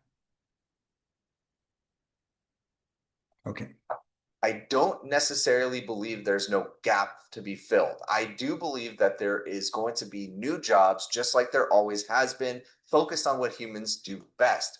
Taste, authenticity, critical decision making where a human is needed because people want somebody to blame. All of these things are still very human and still are very much needed. He goes on to list a bunch of different categories of work which are going to be completely automated. So legal work, this is the obvious one. Already, I am taking contracts, NDAs, sponsor agreements, and I'm loading it into whatever AI system I'm using and using it as a first pass. Now, here's what I mentioned earlier. I do always fall back to using an actual human lawyer when it matters, because ultimately I need somebody to blame if something goes wrong. Writing and content, yeah, marketing, copy, reports, journalism, technical writing, software engineering. This is the easy one. Everybody's job is different. That doesn't mean engineers are going to be automated away. It just means the nature of their work is going to be very different. Rather than writing lines of code, they are going to be orchestrating teams of agents. They are going to be thinking about design and use cases and how to deliver the best holistic product to the end user. Medical and Okay. Just in regards to that last one, the idea here that we're going to take the developers and they're now going to move up to the level of team chief, if you would, with AIs being the developers. Well, if a team's got 7 to 10 people, let's say, so now everybody's going to be the team leader. What makes us think we need an increase in the amount of teams out there? That it's almost like saying, okay, we don't need all the junior cooks anymore in the kitchens. We'll just need one senior cook. Well, if you've got 10 people working in a kitchen, does that mean we're going to need 10 times as many kitchens out there? Who's going to go and eat in all these kitchens? And we all know the story. You don't want to have too many cooks in the kitchen because they'll never reach agreement. So we have to be very careful here that when we're looking at these as saying, okay, yeah, people will just move up the scale. There's just not that many jobs as you go up the hierarchies out there. And so if you're moving from being a builder on a house because a robot took your job, you're not all going to become architects because we don't need architects, 10 times as many architects as we have today, especially if each one of those architects can do 10 times as much work as an architect could do last year. So we don't need 100 times as many houses. We do still have a housing shortage, but that's because there's too many people who can't afford to pay for the houses. Well, and Not I have because a of quick shortage. question for you, Yes. Bill, like in regard to education and the investment in education, let's just say for a high level engineer.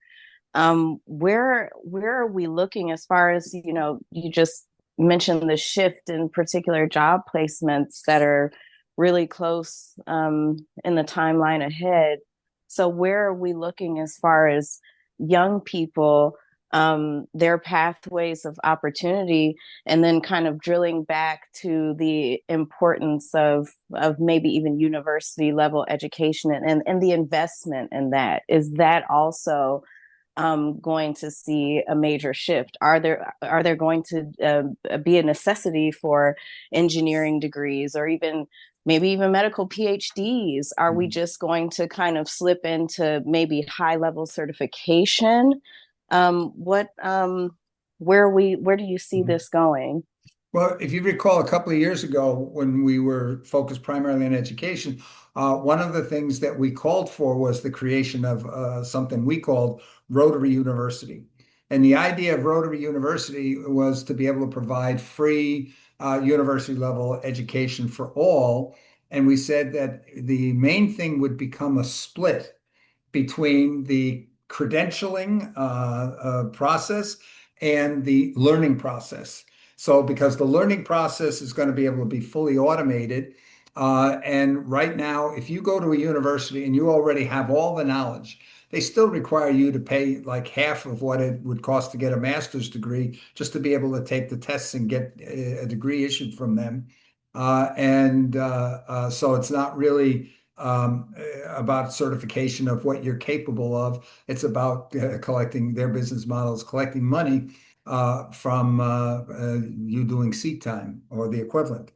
Uh, right now, the sense is here that universities, as we know them, even I think it was the presidents of Harvard and MIT at a World Economic Forum a couple of years ago, said that the university model that exists is dead. I think they said they didn't expect it to last 10 years. And of course, today they're probably thinking it's much less than that. So right now, one of the things that's so hard for people to understand, how many high school seniors right now in around the world are planning for their university, go to university. What are the chances that most universities or many universities will not survive long enough for them to graduate?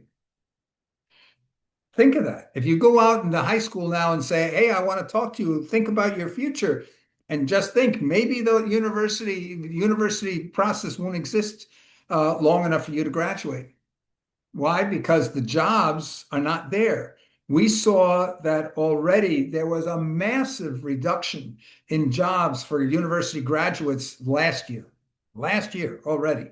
The entry level jobs. Bill, it's Joan here. So if you're asking the question, um, does that mean that the universities should be more responsible in not taking registrants if they know that this is going to happen? And I'll give you a good example. I live in Canada, and the Canadian universities discovered, in quotation, that international students was the way to go to make money. Yeah.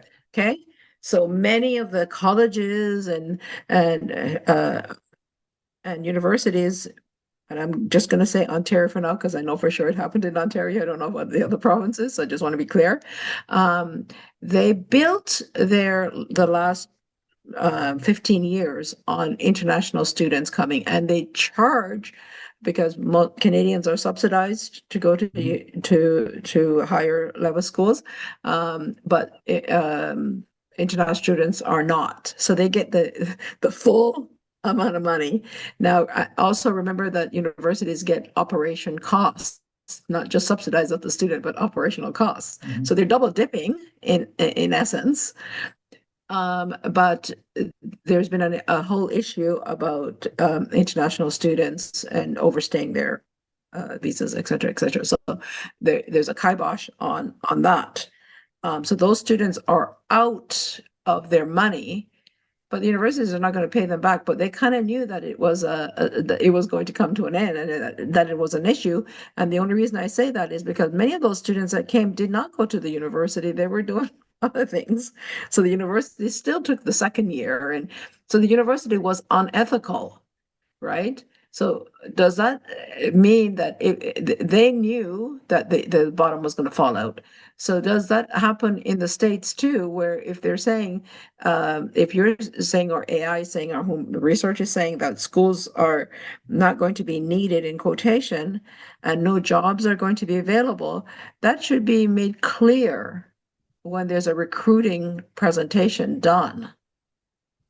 Well, I think the problem is right now is because the university model, they're a financial business. And because so in of Canada that, too. yeah. So because of that here, that they're not really ready to go out there. They're scared stiff because of the results of last year's hiring, that they saw that for so many professions, especially I understand the law students got hit particularly hard in there not being many entry level positions anymore in law firms. This is going to magnify so greatly. And studies show 80% of students in the United States are there to prepare for a career. That's the reason they go to universities. The preparing for the career, there's two models. There's a model that says, I need a piece of paper that says I'm good. And from a reputable source, that's going to help me get my job. The others, they're saying, I'm going to a university where I'm going to rub shoulders with other people who have the influence and the power to help my future. That's what you get in the Ivy League colleges, where people are going primarily to build their personal networks, to expand their networks.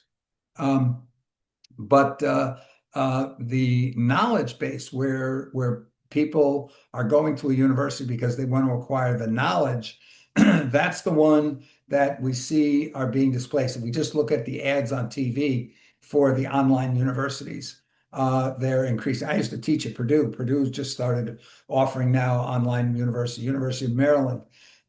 Phoenix, University of Phoenix, well-known one, University of Southern New Hampshire, that we see more and more online universities, but they still are. They're still using an old model because they're having you go and listen to Zoom lectures or video lectures and doing the same old model. That model is But that's not what I'm asking. I'm asking, is it right for the universities to go out and offer these programs, knowing, or why don't they know if they don't know that these jobs are not going to be available? That's selling something that's wrong. Yeah, but I think the universities have sort of said you don't come here. They're still going on. You shouldn't be coming to the university to get a job or learn for a job. You should be coming to the universities because you believe in the value of knowledge and you're acquiring the knowledge. And 20% of people do. They go there because they want to study literature or they want to study history or whatever. The problem is going to be that knowledge is becoming free. And so I don't need to go to a university to get the knowledge anymore. The value of the knowledge, even if I had it, is free. If I've got a little thing whispering in my ear how to do everything I ever want to know how to do, then the question is, well, why do I need to stuff my brain with stuff? But increasing knowledge is different. That's a personal motivation.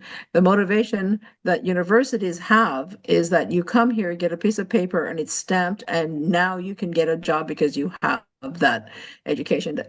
There's a misalignment of what is being promoted. All I'm trying to say is that there seems to be universities are. I like learning as opposed to education. If learning to me includes an education that you need, but learning is different. All I'm saying is that I find that, and I'm not in this market. I'm just saying that it's to me unethical to go out and sell something that is not viable. Yes. No, and I I agree think, with you, Joan, there. yeah. And I think here, can I chip in, Bill? Yes. This is Mark Henry. Yes. Yeah, I kind of get where John is coming from, and I have a slight twist because I fully concur with her position, John. It's just that I think we have a lot more knowledge than probably all the universities or most of the universities. I mean, some of the knowledge we're discussing here is just days old. I wouldn't imagine a busy university council having had a time to debate the state of AI 1 year ago. So I think genuinely it would be safe to assume that the universities are going to be hit by a train and they didn't know it was coming. Yeah.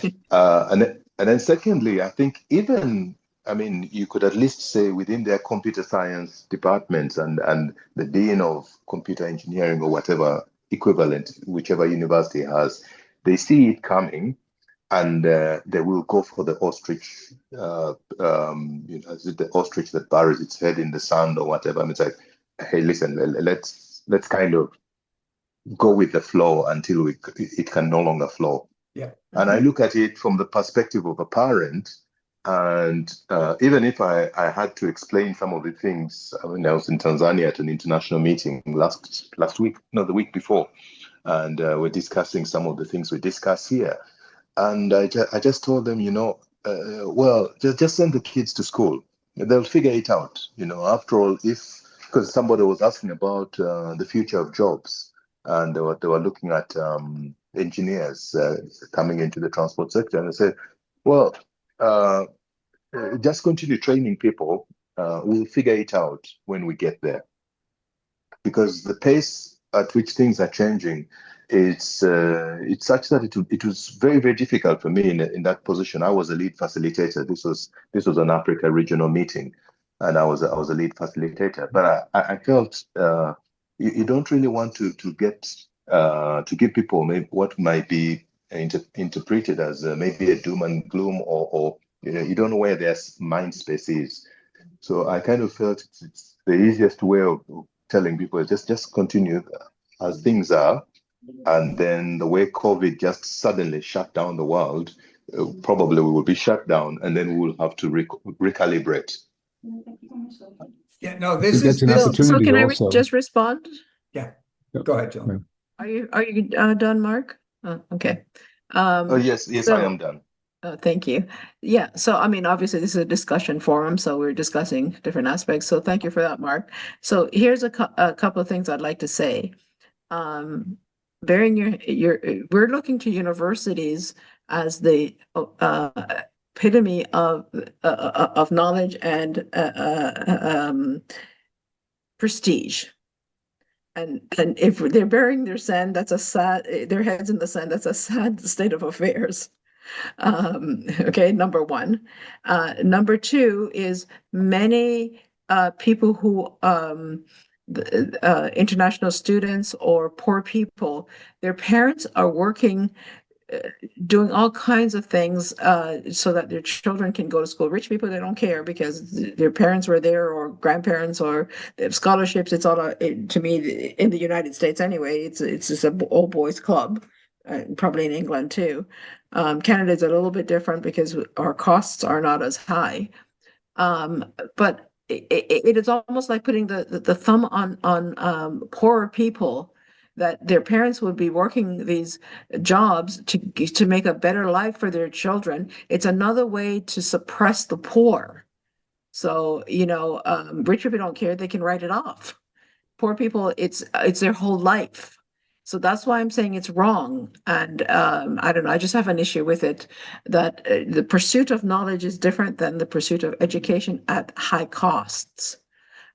So this whole thing about universities have been around, and I'm not against universities. I hope everybody understands that, because I understand the role it's played in society, and I totally believe in knowledge and acquirement of education. I'd be a hypocrite if I didn't, because I've done it. And it's only because I think it's prestigious and it gets you somewhere. So there it is. I'm not being a hypocrite.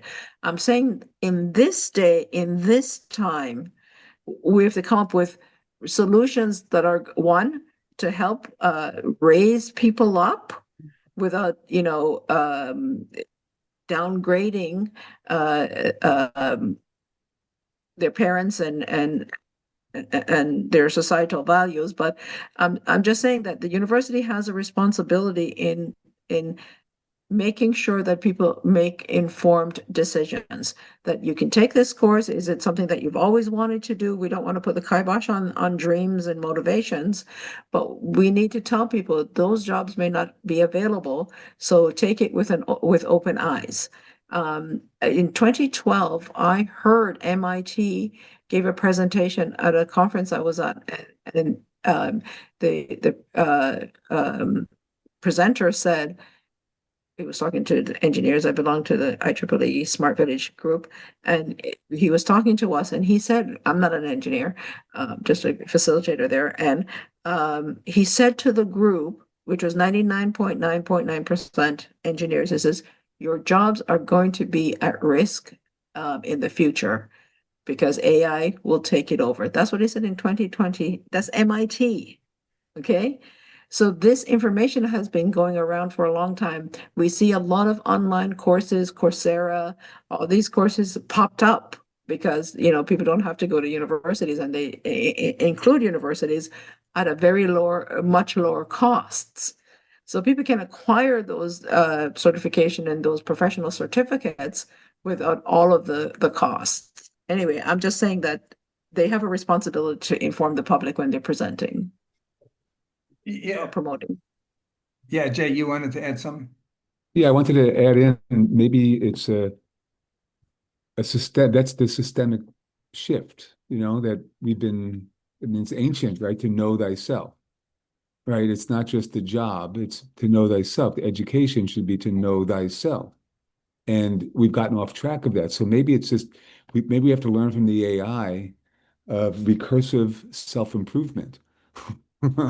That's really a human thing that we have to do, that we're going back to basics of why we're educating and to learn our purpose and why we're here and who am I and all of that, and being freed up to do that, because a lot of the other tasks will be taken care of. So I'm just coming from that perspective. Yeah, and we're going to see here if the jobs are gone, the purpose of education is going to shift dramatically. And I think Yeah. here people are going to study things because they're passionate about it. Yeah. Right Purpose. now, so many students, when I was teaching at Purdue, and I came out of industry, and it was very interesting. I joined a brand new school, a department that was being built up there, and I remember my first day in the classroom, and I asked the students, I had about 100 students in that class, and I asked why were they there? What did they want out of that class? And nobody said anything for the longest time. And then finally somebody said an A. And I realized that they were not there because they were seeking the knowledge. They were there to seek to get a good grade point average and get a piece of paper that says they attended that school. And you can see that in a lot of schools today. They don't advertise so much about the quality of the education they provide. They advertise about their dorms have gyms in the dorms and swimming pools and you know all Right. these side things that they've got. But there was something else that hit me. The students, I realized where the students are at, and I changed it. So I said, fine, I'm not going to teach.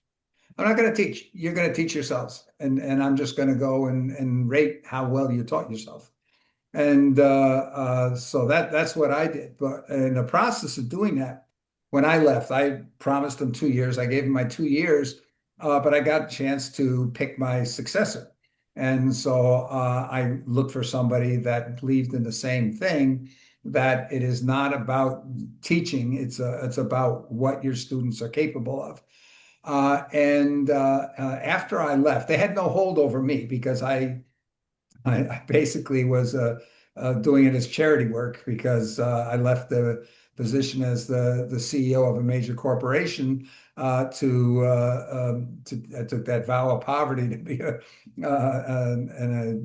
a associate professor.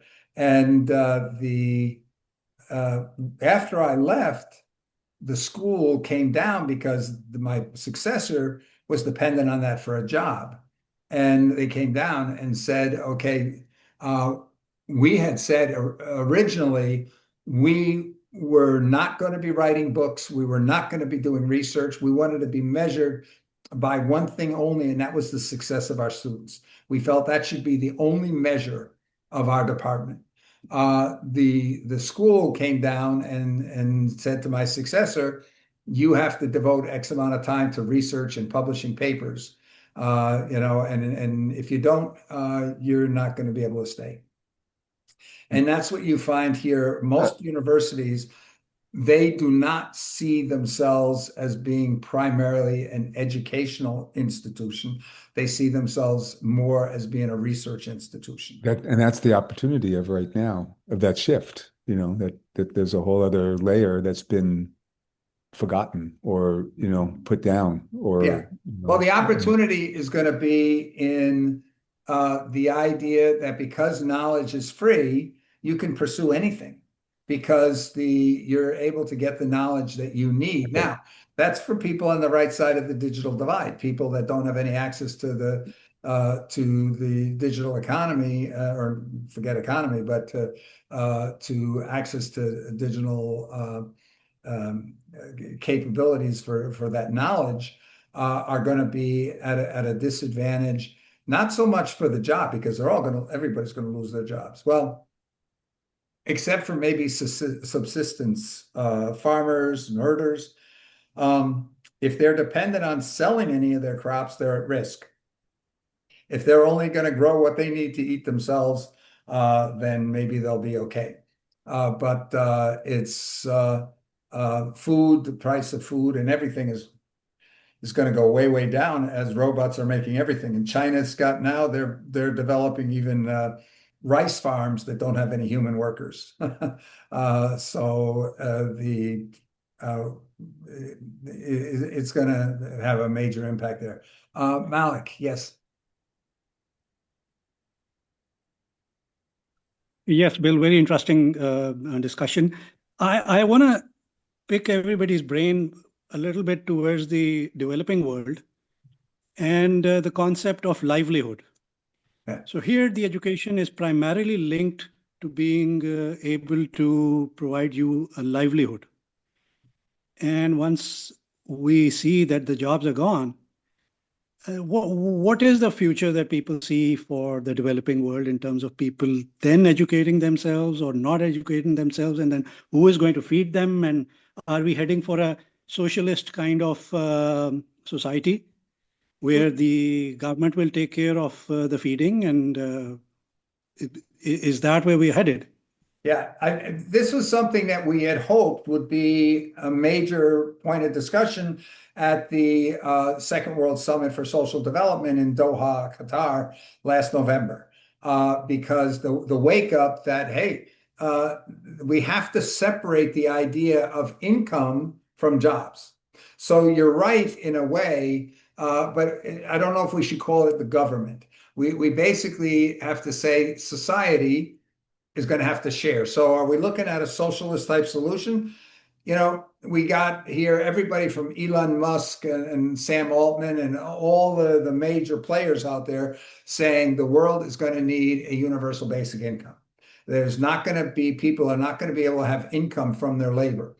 That's not going to apply to star athletes. It's not going to apply to entertainers. That Taylor Swift is not going to have to worry about not having a job. What she may have to worry about is that nobody's going to be able to afford to go to her concerts or buy her media. But the key thing here is we have to separate the idea of income from or the ability to consume from labor.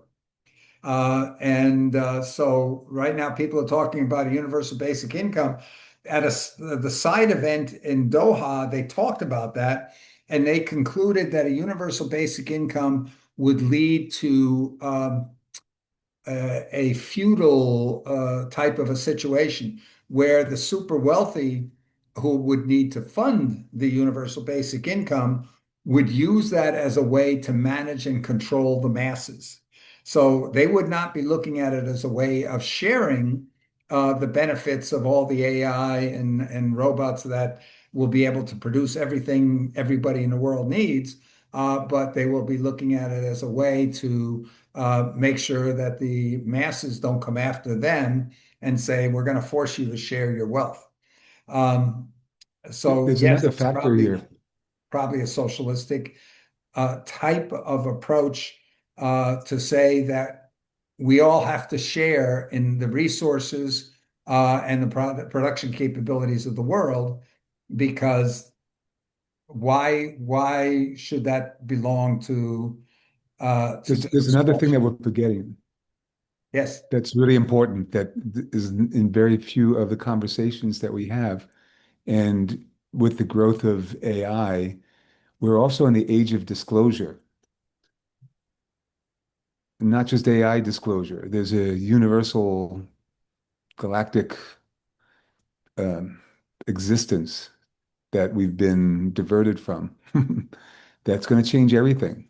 And I've been a crazy spokesperson for this for many decades, and now we're catching up to it because it's becoming mainstream. And I believe, a lot of what we fall into the trap is of being in fear of what's going to happen and not putting some stock into that there's technologies that have been blocked, like have been literally blocked, free energy systems and different ways of that are so off the scale of what's possible for humanity to grow and evolve that now are going to be available. Mhm. So I just want to bring that back into the conversation Yeah. of all of this, of that there's a whole new financial system that's going to come in, energy system's going to come in once the power elite, drop their guard a little bit and allow this to finally take hold on Yeah. our planet. But it's happening really fast. As fast as AI is coming, disclosure is happening, Yeah. and that turns into something very major very soon. And what you said here is if the powers to be are willing to open a little bit and share a little bit, the biggest concern that is being brought up is that are politicians. We mentioned about the universities preferring to be ostriches, stick their head in the sand and let things continue rather than face the realities of what they're selling, of what they're offering. But the ones that are really worse, if a university does that, maybe they lose a little bit of money, or maybe their students they've taken in some money that maybe they don't deserve. But if a government does that, then the whole population is at risk. And but right now they're even worse about sticking their head in the sand and not wanting to confront the worst case possibilities. They don't even want to mention them. Because they want to keep the status quo. They want to keep Right. control and power. Exactly, because currently the status quo, they're beneficiaries of the status quo, and they don't know what's going to happen and where things going to go. So they look and say, "Hey, can I use this AI stuff here to manipulate the masses?" Right. But they're not really looking at it and saying, "What is AI likely to do to our society, and what are we going to do about that?" And so that is a major risk. Mark Henry, you had your hand up. Sorry about that.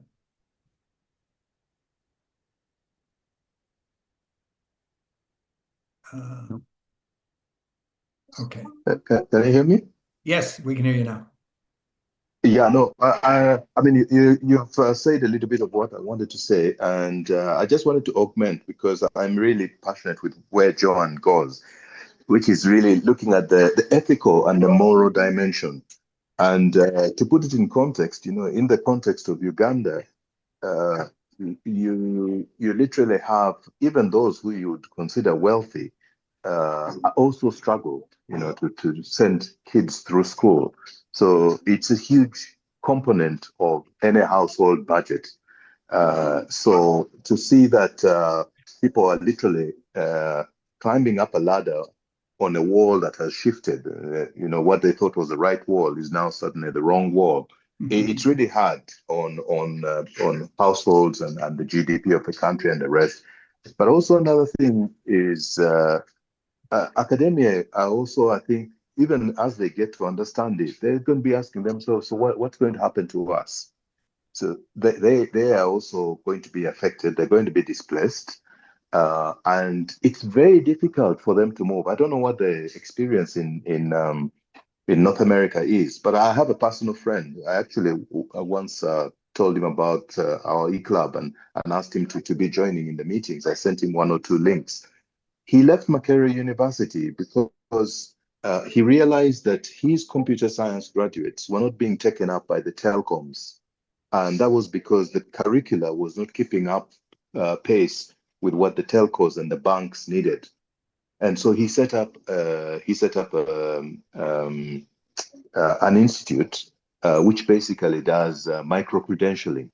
So he would go to industry, ask them what are the skills that are needed, and then offer those credentials. And he started taking people who didn't necessarily even finish high school, so not S6, he would even take people from S4, bright students from S4, take them through about 6 months to 9 months of appropriate skilling, and then they would be able to get jobs in the banks and the telcos. So maybe it may not be the universities that have to rethink the purpose, which is another contribution in this very discussion about what's the purpose of education. It may have to be groups like ours to now start guiding the society to say, hey, listen, let's now rethink why do we even have to be educated? Because we can't learn as fast as AI when it starts training itself. So how about we rethink why did we have to start educating people? Maybe go back and start thinking about what motivated the Greeks to be sitting at the feet of Aristotle, and we come up with a new purpose, and then groups like ours could then be the ones now to give some guidance to mankind.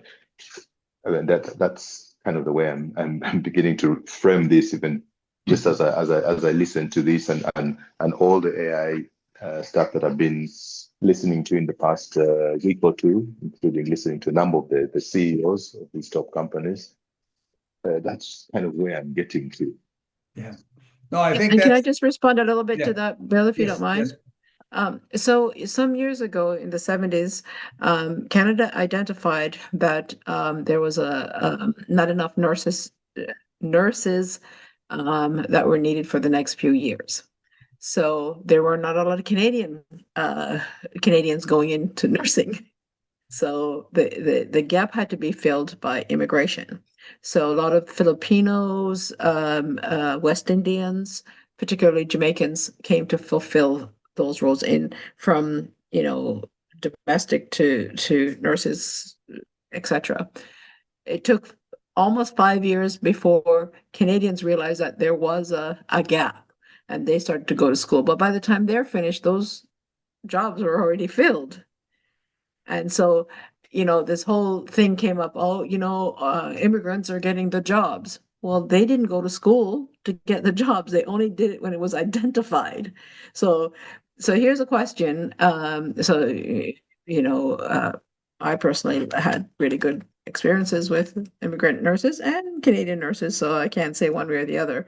But if someone had identified before and gave the opportunity to Canadians, they probably would have done that. But we know, for example, in Canada, that a lot of Canadians are not attracted to engineering and math and science, and it's immigrants that are filling those roles. And yet we hear this sort of hatred around those people, and it's like, but you have the same opportunity, you have the same money, you have, you're in the country. Like, so we have to look at, when we're making decisions, is like, what the what role does the education play is one thing, but what role does society play in helping people to be motivated? Like, if somebody wanted to be a nurse, why didn't they go to university for becoming a nurse? One, money, because it was so expensive, right? And I go back to say that these immigrant families work, like they were working as nurses, sending money home to their families. Like, it was, they cared for their family because they came to fulfill a job. They didn't come to live here in quotation. They became Canadians, of course, but that it was something that was imposed on them, and they were doing something to fulfill it. But it's not seen like that. It's seen like they came and took our jobs away. Like the fear rather than the acceptance of the fulfillment of the situation. Do you understand what I mean? Life is all about how you look at it. But I really go back to say that the acquirement of education or knowledge, how do we get the universities, I think, must be promoting that the jobs are not going to be available. But what role does groups, as Mark says, groups like us can play in promoting that, consider about your lifestyle, what you want, your motivations, your dreams. How are they going to function in the new economy? And maybe that's the word we have to start using, is this new economy, because actually I don't even like that word, because it just says that life is about economy, and lifestyle should be about who you want to be. They've coined a word for it. It's the post-labor economy.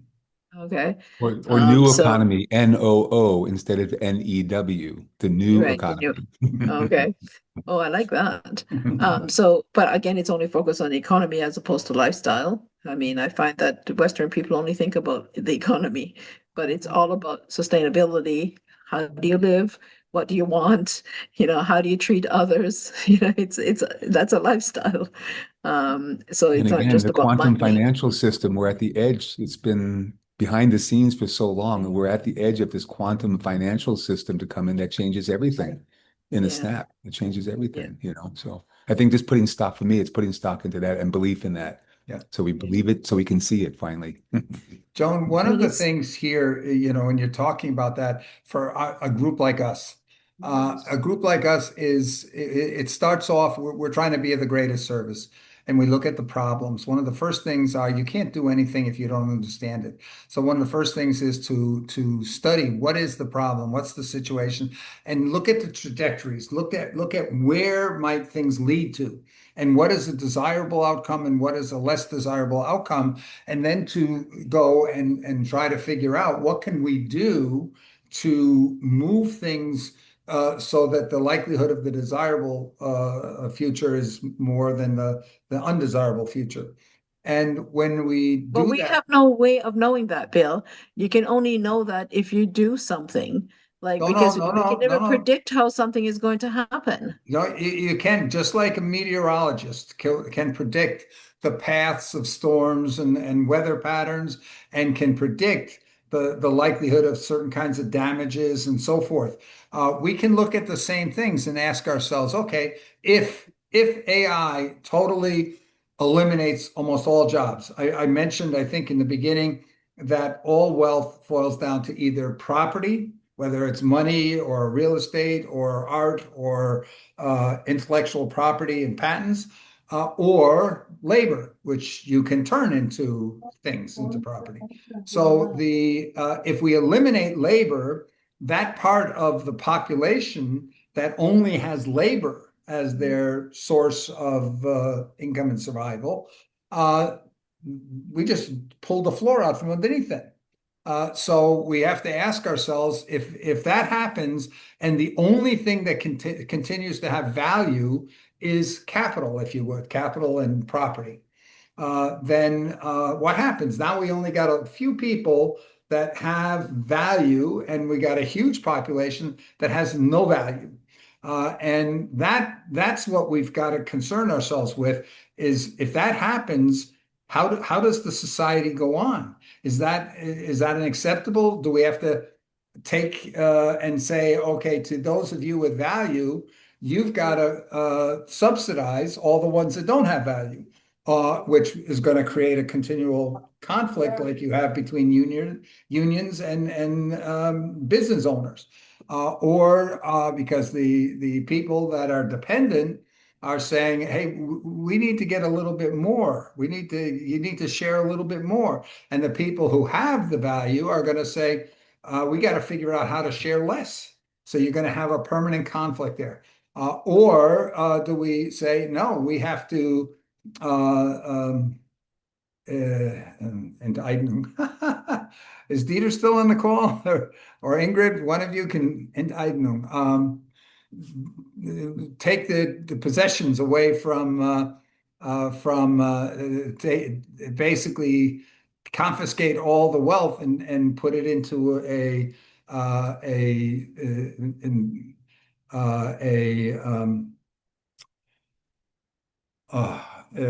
sovereign fund Collective, that collective, yeah. that owns everything, that everything is owned by this sovereign fund, and the dividends from all the activity is then shared by everybody and provides them with the means to consume and participate in the economy. So there's all these options in these directions, and we have to discuss them, because then you come in and say, okay, the ideal situation would be that the robots and the AI, they make everything everybody needs. They provide all the services that everybody needs, and everybody shares in all of that. And it's a beautiful world, with the exception of the people that own those AIs and robots saying, no, no, no, no. We want 100 times more. For us, we want 100 times more of what the others get in the share. And so then how do you avoid that? And so we need to, it's very abstract theoretic discussions, but we're approaching a situation where those discussions could become reality.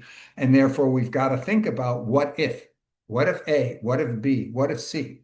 And that is, I think, what we have to face. But it starts off that we have so many people out there that say, don't worry, it's always been okay. It's not going to be that way. The jobs, they'll never replace human and emotional intelligence and things like that, which we know it already has. So we got to deal with all the people that would rather put their heads in the sand as an ostrich rather than face the realities. And like I said, there's no guarantee it's going to be the worst case. It could be it's going to be the best case because the super wealthy realize and say, hey, the world would be better if we all shared, so we're going to give up our privilege and contribute to the share. Maybe that's going to happen. But maybe it's going to happen that they're going to become fewer and fewer and fewer. The super wealthy, they're going to go and put themselves on islands or put themselves in gated states, huge geographic areas, and they're just not going to allow the poor and the disadvantaged in, and they're going to you're like the monkeys and lower level primates out there. You're no longer humans, and eventually get to say, we're afraid of those people. They're going to come after us. We have to take a preemptive strike and get rid of all those people in the useless class because they're no value to us anyway. So why keep them around? And if we got rid of them, it's going to solve the climate change problem because if we eliminate 90% of the human race, they're not going to be polluting the world anymore. So we all these what ifs, but because the world is in the process of changing, we've got to explore what of those what ifs has any possibility of becoming reality. What are the factors that would contribute to one or the other becoming reality? And what can be done to try to steer things into a reality that we want and avoid a reality that we don't want? Mark Henry, please. Thanks, Bill. I just wanted to add a fourth what if to the scenarios, which I've not had before, which would be the scenario that we don't even have a rich class anymore. Because a lot of wealth is either perceived or digital or something like that. So we get a situation where the AIs just decide to accrue the value to an AI kind of structure.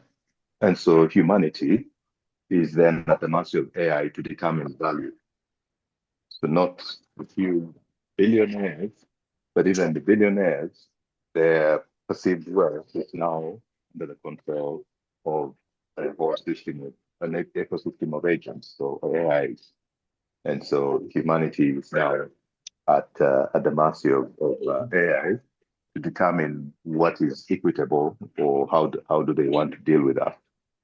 Yeah, that's definitely. I mean, you're getting into the question of, hey, that would be a great what if we were able to convince the powers to be, because keep in mind the powers to be, they don't only have all the wealth, but they, for the most part, have the influence. They're the ones that control the armies. They're the ones that control the weapons. They're the ones that control so many things like that. And so we have to figure out how do we get everybody to sit in a room and come to a collaborative consensus on what is the future we want. Keep in mind that's a slogan at the UN, future we want. And so we've got to agree, hey, this is the future we want. And then agree, how do we get there? But it starts with people saying we have to start talking about this, because right now we're getting people saying, I don't want to talk about that now. I don't want to think about that now. Because I'm afraid there's people that are going to be on the other side of the fence on that discussion, and I just don't want to get into that discussion because it's going to have a lesser result for me, or it's going to have, whether you're just a factory worker who are afraid that this technology is going to take your job away. We just saw in New York has just gone through one of the longest nurses strikes I think that they ever had. And one of the major sticking points was to protect their jobs against AI. And we saw a couple of years ago in Hollywood, all the writers and others going on strike. A major reason was protect their jobs against AI.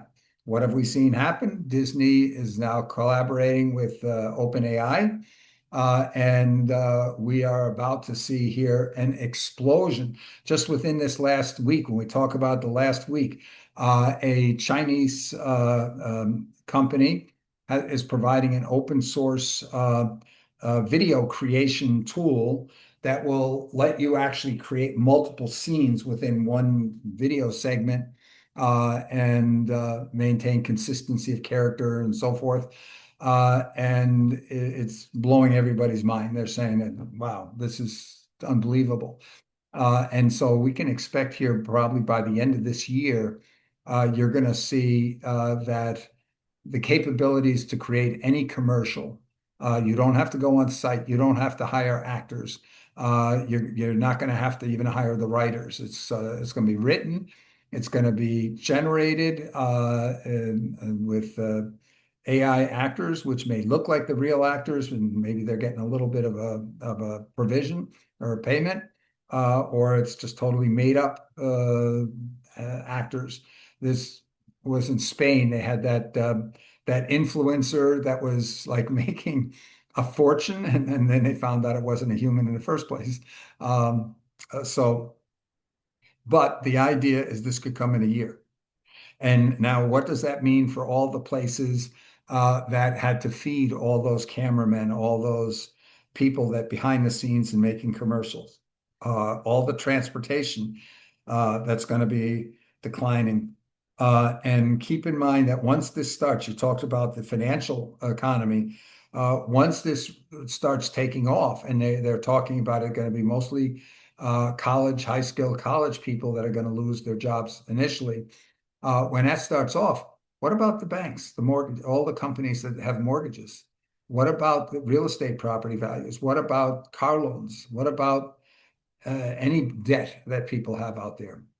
So I think there's a lot to think about, but let's go because we're running out of time. I just want to continue this for a little bit. I think we're running to the point where it's covered most of what I wanted it to cover. Let me just back up just a second. Best holistic product to the end user. Medical analysis, another obvious one. Customer service, probably the most disrupted so far. So he goes on to say, will AI replicate deep human empathy? Of course, that is a human quality that AI maybe doesn't have. Maybe they will, maybe they won't. But he also points out he knows multiple people who are turning to their AI model for emotional support to work out difficult human issues. And it's really good at that. He says, I think the honest answer is that nothing that can be done on a computer is safe in the medium term. And eventually, robots will handle physical work too. I do think we're at least a decade off from really seeing that mass market, but it's coming. Okay, so what should you do? Now you know what's coming, but what do you actually do about it? It's the thing I've been saying for a long time. Get to the frontier. Use the tools, explore what they're great at, explore what they're not so great at. Start automating parts of your life, start automating parts of your work. Become an expert at the tools, an expert at artificial intelligence. That is the mission of my company. I want to help the entire world gain the benefits of AI. And the way I'm going to do that is through telling you about it, telling you how to use the tools, the use cases I'm using, what I get excited about, where the models fall short. That is the entire purpose of this channel. And don't just use. Okay. Now here's the point where he starts to diverge because I think here going and saying I'm going to become an expert on using AI and the like, that helps you as an individual. But again, if the society around you is falling apart, what good does that do? And just because you're getting smart, if everybody else is getting smart on the tools, we're talking about compensated work. And the amount of need for work is going down, and regardless of how we do it, if it's going down because each individual is able to do more, you can't consume. We don't need 100 times more houses. We don't need 100 times more restaurants. We don't need 100 times more lawyers. And I don't care what it is we're looking at.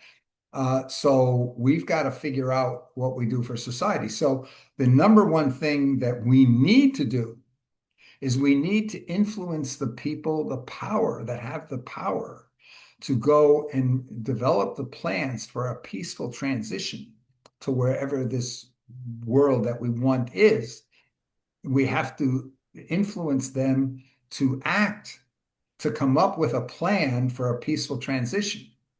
Because if it gets too far and too many people start to become violent because they've lost any opportunity in future, even if it's only 20% unemployment, but they start becoming violent, then you're going to get the power. The people that have the power are going to become reactive and say, "Oh, we got to protect ourselves." We've never seen the people with all the power saying we have to do something to remove the motivation for anybody to do bad things, to do crime. They don't. They go and say, how do we protect us? And so we have to make sure we don't get into that situation. And the only way we can avoid that is that we have a plan before the situation gets bad. And so that's where I think this discussion here needs to change, because not only is Mark Berman or Matt Berman doing this, but pretty much everybody we're seeing out there is saying the answer is let's educate everybody on using AI. Let's democratize the use of AI. But that's not the problem. You can't we can't afford if the society breaks down, there's no value in you being one of the few that is still doing somewhat okay. Does that It's make going sense? back to IA, going back to IA along with the AI, which is our own internal algorithms. We have to get back to ourself. That's Well, we have I'm to going to do keep that, but being, we have to but figure that's out how the do we do power. that That's for the missing everybody. power. We've given the power to these people that have been controlling for so long, but Yeah. there's a shift going on, and there's an opportunity now to go out to billions of people and empower them to that it's inside of us. Yeah, but It the lives thing about inside it of is, us, AI every one of us. AI is not a big democratizing force. You know, that was the printing press, the ability to read, all the information has always been there. You know, they said the internet would remove all barriers, and it has.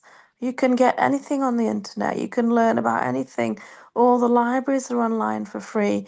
The issue is, if all jobs are removed, there'll be no universal income because man is not kind. So in the end, there'll be the AI billionaires, a few hundred, maybe 2, 3 million, and their families, you know. So they'll be there. There'll be 10 billion other people who will be depressed and take drugs and kill everyone. yeah, and I think that's exactly the point. When we look back through history, there are very few, if any, examples in history where people have succeeded in caring for everybody. And yet, this is what we've got to try to do. We've got to try to go and sell the idea of imagine if the world was like this, and then be able to say, what will it take to get us there? But you see, And there'll always be people who will hijack that. So yeah, people are now thinking, great, the world is going to be like this. This is how I'm going to make my fortune by selling fentanyl to all the depressed people when they lose their jobs. yeah, yeah, except the On the people other that hand, Alia, I disagree with making the decisions for all the people. Why not focus on those who billionaires who want to do it as opposed to those who don't? And so, you know, just as there are people who don't care for other people, some do. yeah. And so let's talk to those. Like start somewhere.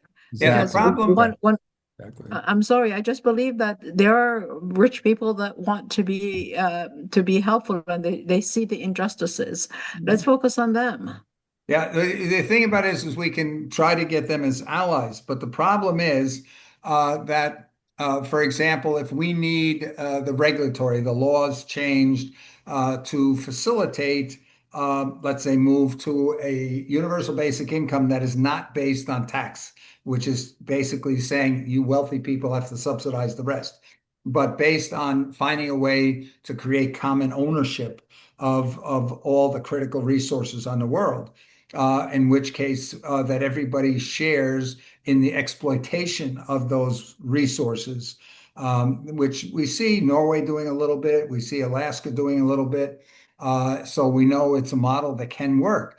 But when we start talking about it for everybody, it becomes a challenge. And one of the biggest things now that people are somewhat agreeing on is we should find a way to tax the artificial intelligence and robots so that the advantages of artificial intelligence and robots get shared. But if nobody has any means of having an income, that means we're just locking in. The wealthy will remain wealthy and the not wealthy will remain not wealthy. And there's never going to be a shift. So we've got a permanent aristocracy that is in control of everything at that point. There is a precedent, in Norway, don't they have their oil fund, Yep, that's what I which was they referring use to. communally, don't they? Yes, and Alaska does the same thing with the oil fees that are recovered there. It's divided up every year as dividend out to all the citizens. So these are some examples. But the thing about it is that's only one aspect. So if you have your wealth because you own a lot of property that you charge people rent for and things like that, then that wealth of capital gain, if you would, from capital, because you have capital and the others don't. And if the only place where wealth increases is to people who have capital, then you've just made a permanent segregation between people with capital and people without capital, because the ones without capital have no means anymore of acquiring capital. Today, people can trade their labor for capital, and if they use smart labor, they can acquire more capital. But if you start off and the only thing that can increase capital is other capital, then the people that don't have capital they're shut out forever and ever. So this is something, these are the kinds of things we have to think about in the discussion to say, okay, here's an idea. What about that idea? Oh, here's some pluses. Oh, but here's some negatives. And then you got to figure out, okay, not only do you need a good idea, but you got to figure out how do you sell it? How do you implement it? And that's the kind of discussion I think we need. I think the purpose of today's meeting was, if anybody is doubting what is happening out there with AI or the speed with which it is happening, maybe looking at this video or the article that led to this video is a good wake-up call.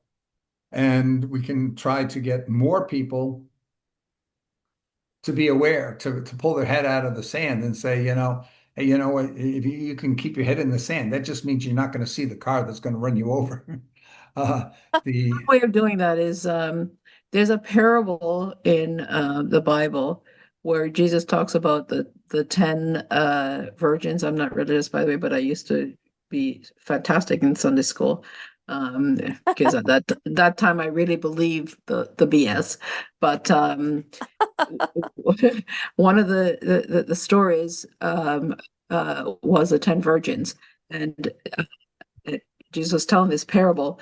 And it was only years later that I was like, oh my God, he's telling us about being prepared. So only 5 of the virgins ended up when the master came and they could go through the door. And I was like, my gosh, as a kid, you're thinking, oh, okay, I'm going to be a nice virgin. So that didn't work. You know, the whole idea is to be prepared. So the messaging. So maybe that's the messaging, because especially in the United States, they're into this religion. Speak religious language to them. I mean, I don't know how so many Americans think they're religious, because honest to God, Jesus was talking about compassion and equality and all of the, poverty and the Yeah, antithesis of no that. offense, Bill, no offense, but No, that some Americans. so I don't even, but what I'm saying is that, we have to bring them back. If they're saying they're Christians, talk the Christian language to them. Let them re-embrace what being Yeah. a Christian is to them, because Oh it yeah. No, certainly I isn't the think acquirement of wealth and yeah. stepping down on someone else so that you can have a better champagne, so. Yeah, no, I think here you're 100% right. We've got to figure out how do we communicate with people to make them aware. And I speak at a lot of events, especially for young people, and the kinds of things we're talking about here, I don't talk to them about. Um, they're young people, especially people in their teens, uh, get very, very depressed with this kind of discussion, and they're not looking for answers because they don't see themselves in a position. They just get depressed and give up. So that's something we don't want to do. We've got to figure out how do we talk about the vision of that beautiful future that we could have if everything is shared and we have these humongous benefits that all diseases are cured, climate change is cured, the everybody's able to pursue their passions without having to worry about survival because their survival is taken care of by the robots and the AI. And so whether you want to be a philosopher or you want to be a street musician or whatever it is, you can do whatever you want to do. We've got to be able to paint the picture of this beautiful world that could be. And Thank you, then, Bill. Thank you. yeah, This is what the whole work, this is the reason I'm on this group, and I've been going with the peacemakers in your group. The solutions are there. We got solutions, and Mhm. it's incorporated, putting them together and making it fun. That's my Yeah. message. I got to take And off on that note, but we have to You have see, it about play. yeah. Go ahead. a lot of communities already embrace what you're talking about, Bill. Quietly around the world, a Yeah. lot of communities already work that way. But There's no there's no unfortunately, we there's no need to, concept. yeah. Yeah, go on. Unfortunately, we need the ones that have regulatory power. Yeah. In other words, the common people, we have seen so many examples throughout history where 90% of the people want X and they get Y because the 10% have the power to either annihilate them or force them. Don't be Right. offended, but that's a very Western thing. Yes, I was just gonna say, Honestly, because yeah. generally in the East and in Africa, the community wins.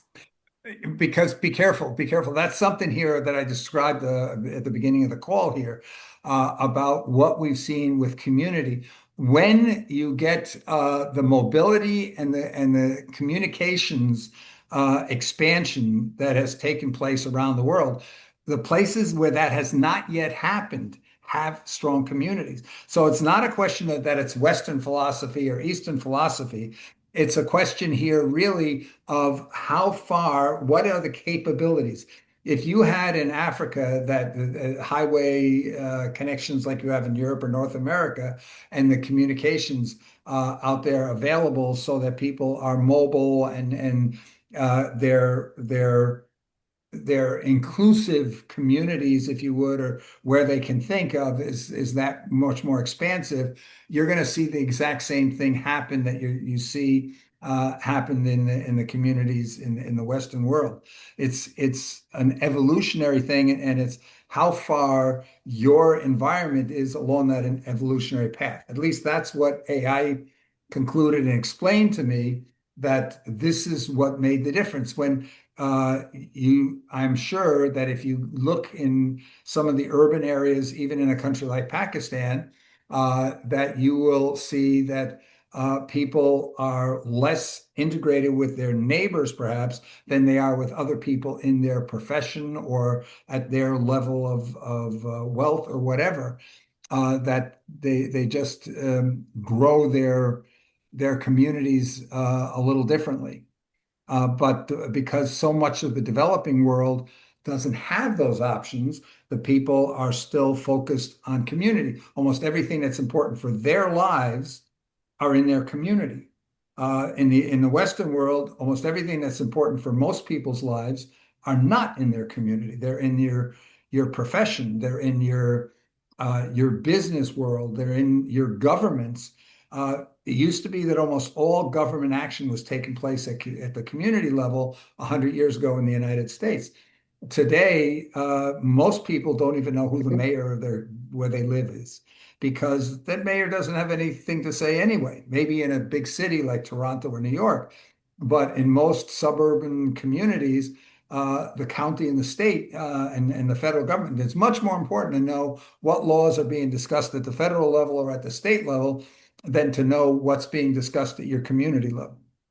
And this is why Bill, you've I just got, want to say that yeah, what we have to do is change this old economic idea. yeah. So, for example, we're talking about the developing world. Well, the developing world existed before the developed world. Mhm. So that's a put down as far as I'm concerned. So, I mean, I Well, live keep in in mind, the Canada. United States and Canada were developing countries at one point too. Yeah, but I'm just saying we're Still being measuring developed. ourselves. Those countries are measuring themselves against a system that doesn't work Mhm. already. And so that's wrong in itself. So we should stop doing that and start to acknowledge what those countries already have, their strengths and their traditions. If we don't do that, we can't have a future that is respectful and equitable. Yeah. That's I'm number with one. you. So it's not measured against money. It's measured whatever we have to have a multi-pronged system to measure people's value. I remember uh, one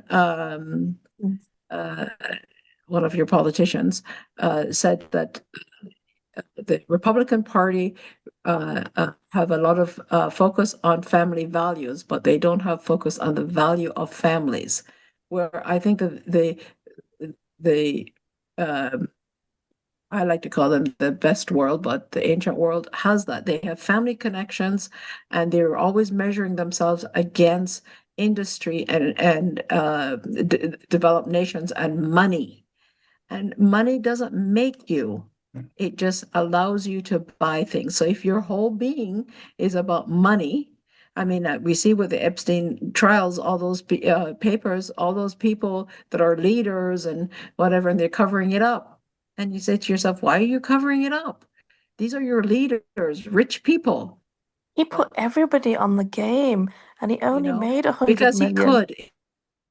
Yeah, be careful. One of the things here that came out in the discussions with AI, it's not the money that drove the West to be the way it is today. It literally was the transportation, the mobility, and the communication changed things and enabled the money concentration. I'm talking about the hoarding by an individual. Yeah, but that didn't. Well, that goes back a long time ago because Sam Adams almost caused the revolution in the United States because he wanted economic advantage out of it. We You think see, it was the money uprising of the masses. money doesn't have equal value everywhere. Yeah. No, but that's again, go back. You have to look here at where you are in the development cycle. The areas that have so-called developed because of mobility, because technology came in, created mobility and communication. That changed the nature. My mother, for example, went to high school at the same time she was in high school, in the same high school, she had 11 cousins and her siblings and cousins, 11 of them going to the same high school at the same time because the larger family all lived in the same neighborhood. That was in New York. Okay. And yet Yeah, here, I think the closest to of that whole generation, only one ended up left in New York. I think all the rest of them were typically between 600 and 1,000 miles apart. All of them, not just a couple of them, all of them.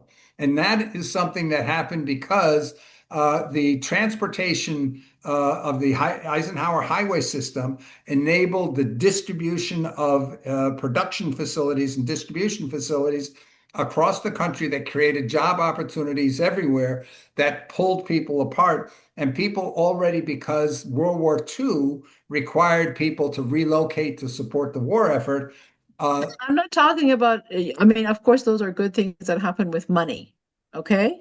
Bye, So I'm everybody. not in I got a dispute. bell off. Okay. Thank Bye-bye. you. I'm not Have a talking good one. about, that enablement. I mean, obviously, the other worlds need to have transportation and they need to have that. I don't know if they need it, but if they're building themselves on what the West has done, they need it.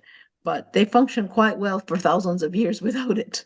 Yeah, the Right? United States did too. Yeah, well, at least in the colonial times, the United States functioned up until World War II at the community level, and it worked, and Yes, it was yes. an So outside what influence. the point I'm trying to make is, of course, everybody has to go through that, but now you have billionaires that they made $1 billion for the first 5 months, and they want to make 2 billion in the second Oh yeah. 6 months, right? But the question is, what did they have to do, and who had to suffer for them to make that 2 billion? They don't stop and Exactly. think that, do they really need that 2 billion?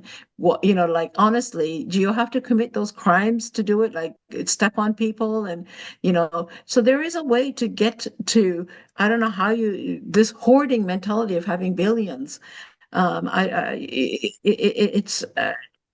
It sounds always Yeah, like I'm we have against to be money and very stuff. careful not to idealize elsewhere. Yeah, I'm good like that. So Ethiopia, for example, Ethiopia displaced hundreds of thousands of people from southwestern Ethiopia to enable a Saudi supported farm, very modern farm, one of the biggest automated farms in the world that grows rice, which Africans don't eat because they don't have the means to cook that's it. wrong too. And so, but here's the thing. This gets back to if we really ask it, and I've done some conversations on this, this is human nature. This is the nature. You can see this in primates. You see it in chimpanzee groups, and you see it in all kinds of animal groups where there's the similar things taking place, where there's the fight to be at the top of the food chain or top of the power chain. And so we have to actively work to overcome that nature. And the developing countries that don't have a lot of the problems we have in the West is because the conditions that support that aren't there. Otherwise, you can go back and look at Greek times, Roman times, ancient Persia, No, we and can you'll look at see, our time. Let's look at our time. yeah, The West has built its civilization on Christian values. well, they And we're say, supposed to be above the primates. yes. And we're supposed to be good Samaritans. And we're supposed to help people who need help, not step on them. So if they're going to say the cornerstone of their civilization is Christianity, where's the evidence that they've done that other than individual projects, not as a whole? So that's where we need to get to. You're Let's 100%. get back to those values. Yeah. And those values are not Christian, by the way. They're humanitarian values. They're universal values. Yeah, and it's true, and you can find them in all parts of the world with every religion, every philosophical group. Here in the United States, one of the things that's very interesting is that most Christians in America have left their Christian communities, the original ones. All the traditional religions, like you would find in Europe, have had tremendous declining membership, and the Christianity is moving into a different kind of Christianity in the United States, where Yeah. it's not the forgiving God, merciful God, but it's the Kindness. warrior God. Yeah. There's a very interesting book, The Messiah of Grand Avenue, I think was the name of it, that talked about this poor kid that grew up in the Bronx in New York City. And all of a sudden, they found he was able to heal people in the neighborhood, and how it was the religious leaders around the United States who caused him to be convicted of something and killed. And then the leader of the religious group that led that realized that, wait a minute, that was the real the real next coming of the Christ. And so his colleagues that had supported him said he's got to go, and they killed him too because he was now selling a story different from the ones that they wanted to sell. So yeah, it's it's a tough situation, but we have to look at the reality of the way people react. And most people, even those people that lead major companies that are polluting people or maybe causing people to die somewhere, get sick somewheres, and then spend billions or millions defending their company and saying, "Well, we didn't do it, or we didn't do it intentionally." We have to it takes leadership. The idea that humans can collaborate and just work together on their own doesn't seem to work in history. At least I was at a UN meeting where that ended up being a discussion and an agreement that humans have never in history managed to really work fairly together without some leadership saying that there's some rules, you got to follow some rules out there. So we need people to help create the rules that are compatible with the kind of a future we want. And we've got to figure out how we identify the people that are able to make that happen. We are seeing right now in the United States how a small group of people can go in the opposite direction and change the entire country, whether we're looking at our education system. The biggest one now is the effort, the push to be able to take citizenship away from anybody that was born in another country and got citizenship in the States. So whatever rules and things we thought we were following, this is changed. And to change that, we've got to I get. never thought I'd see such a racist America, Bill. I think you have to be very cautious about that because take a look at the percentage of people that are going to the streets to defend a liberal society. But this is why it is so important for us to concentrate on the people who hold the power. Yep. Because, one of the things that came out in a discussion about Africa early on, this was maybe 5, 6 years ago, was that a lot of your leaders of countries in Africa are very corrupt. And they get in there and they grab the wealth of the country and they make sure it only goes to a handful of people. And the idea is that so many countries in Africa we've seen that another group comes up and starts a revolution and they get rid of the current leaders and they take over. But we find that, okay, then they just become the ones distributing the wealth and so forth. We really need to maybe think differently and say, how do we motivate the people who have the power to do the right thing? Rather than assuming we have to replace the people because that so far has not been working very well in achieving the results that we look for. But isn't that a global system where Western leaders keep these puppets in power to enable the flow of money? That's what's happened in Pakistan. That's In what's some happened in places, Africa. yeah, in some places, yes, but you see, and maybe it's now because Everybody gets a cut, don't they? yeah, it's the geopolitical situation that we see. Um, just like we've got that you have veto powers of a handful of countries in the Security Council at the United Nations, so that they can block anything useful from taking place. We got to figure out how do you take those powers to be and get them to the right place. We just saw in the last couple of days all the laws to protect our climate in the United States have been revoked. And they're basically saying, no, we're going to subsidize coal. They say literally, we will punish you if you don't burn coal. You see, And now I know why everyone in the UK was so unhappy when Trump got elected. I never knew what he was. yeah, Yeah, it's the sort of that Bill, old saying. I have to go, but I just Yeah, want to say I think, yeah, just 1 second. I just want to say that my comments are about the US is I know a lot of US people who are the opposite of what the news publish, and that we always have to be aware that bad news always gets published.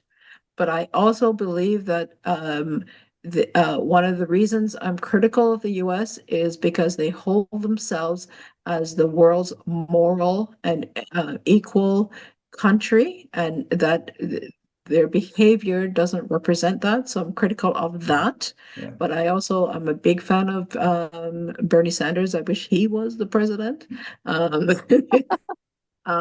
Because I think that he had goodwill in his heart. Now, he's not, when I you become a think leader, you might change. I'm not saying so we can't judge him on something that he hasn't done. I'm just saying his philosophy. But I do believe that there's a lot of billionaires and millionaires, multimillionaires in the United States. And I focus on the United States because I know that system. I don't know other countries' system. And yes, other countries are corrupt and whatever, but they don't hold themselves as the moral police in the world. So that's why I'm harder on the US. I think Canada is a pretty good country for that, and we're rising up as in terms of leadership, which is fantastic because I think our model is actually what the world needs. I really do. We actually do what we say, and we treat people the way they should be treated, and that's all immigrants. And I don't know if that will change. I don't believe that. I've lived here for almost 50 years, and you can make it. But anyway, I just wanted to sort of defend that. But I do believe we should concentrate on those good-willed people who want to make a difference, because we cannot continue with stepping on people and somebody has $2 billion and somebody has $2. We just can't do that, or $200. Well, It's just not. it's unsustainable for the Yeah. It's billionaire. unsustainable. It creates fear. It creates protectionism. It creates all kinds of things when all people want is to lead a good life and to eat and be respected. Yeah, and this is why we've got to start off looking and saying, what does the world we want look like? And then start to go and build up a support group of people that say, we agree and we want to work to make that world a reality. And then that's the way. And we really do, because we see in the United States, you see in country after country after country, it takes only a couple of percentage of people to steer that country whichever way they want. And we have to find a way to make it in everybody's interest that we steer the world in the way that benefits all. Yeah. Okay. With Anyway, that, I have to here, run, guys. Happy Valentine's Day. Make Happy sure that you Valentine's Day, everyone. Valentine's Day to I just want, everyone. before anybody Happy leaves here, Valentine's Day, everyone. comments. Was this a useful meeting? Very Yes. useful. Yeah, Very, sorry very if I went useful. on a bit. No, that's fine here. And We love it, It Olivia. was useful. okay, I'm I not going thank to say sorry everybody. because I said too many things. No, that's what the goal was for today, to get more participation so that I don't end up with laryngitis every week. Very useful, Bill. Thank you. Thank you for the meeting. Okay, Yes, thank you thank you, all, and everyone. hope to Bye. see you next week. Thank you. Take care. Bye now. Bye. Take care. Make sure you guys Hey, kiss Bill, at do we least have one a Bye. person replay? today. Oh, Do we have yeah, a replay? Joan. Okay, Recording. Bye-bye. bye now. Bye-bye. Bye.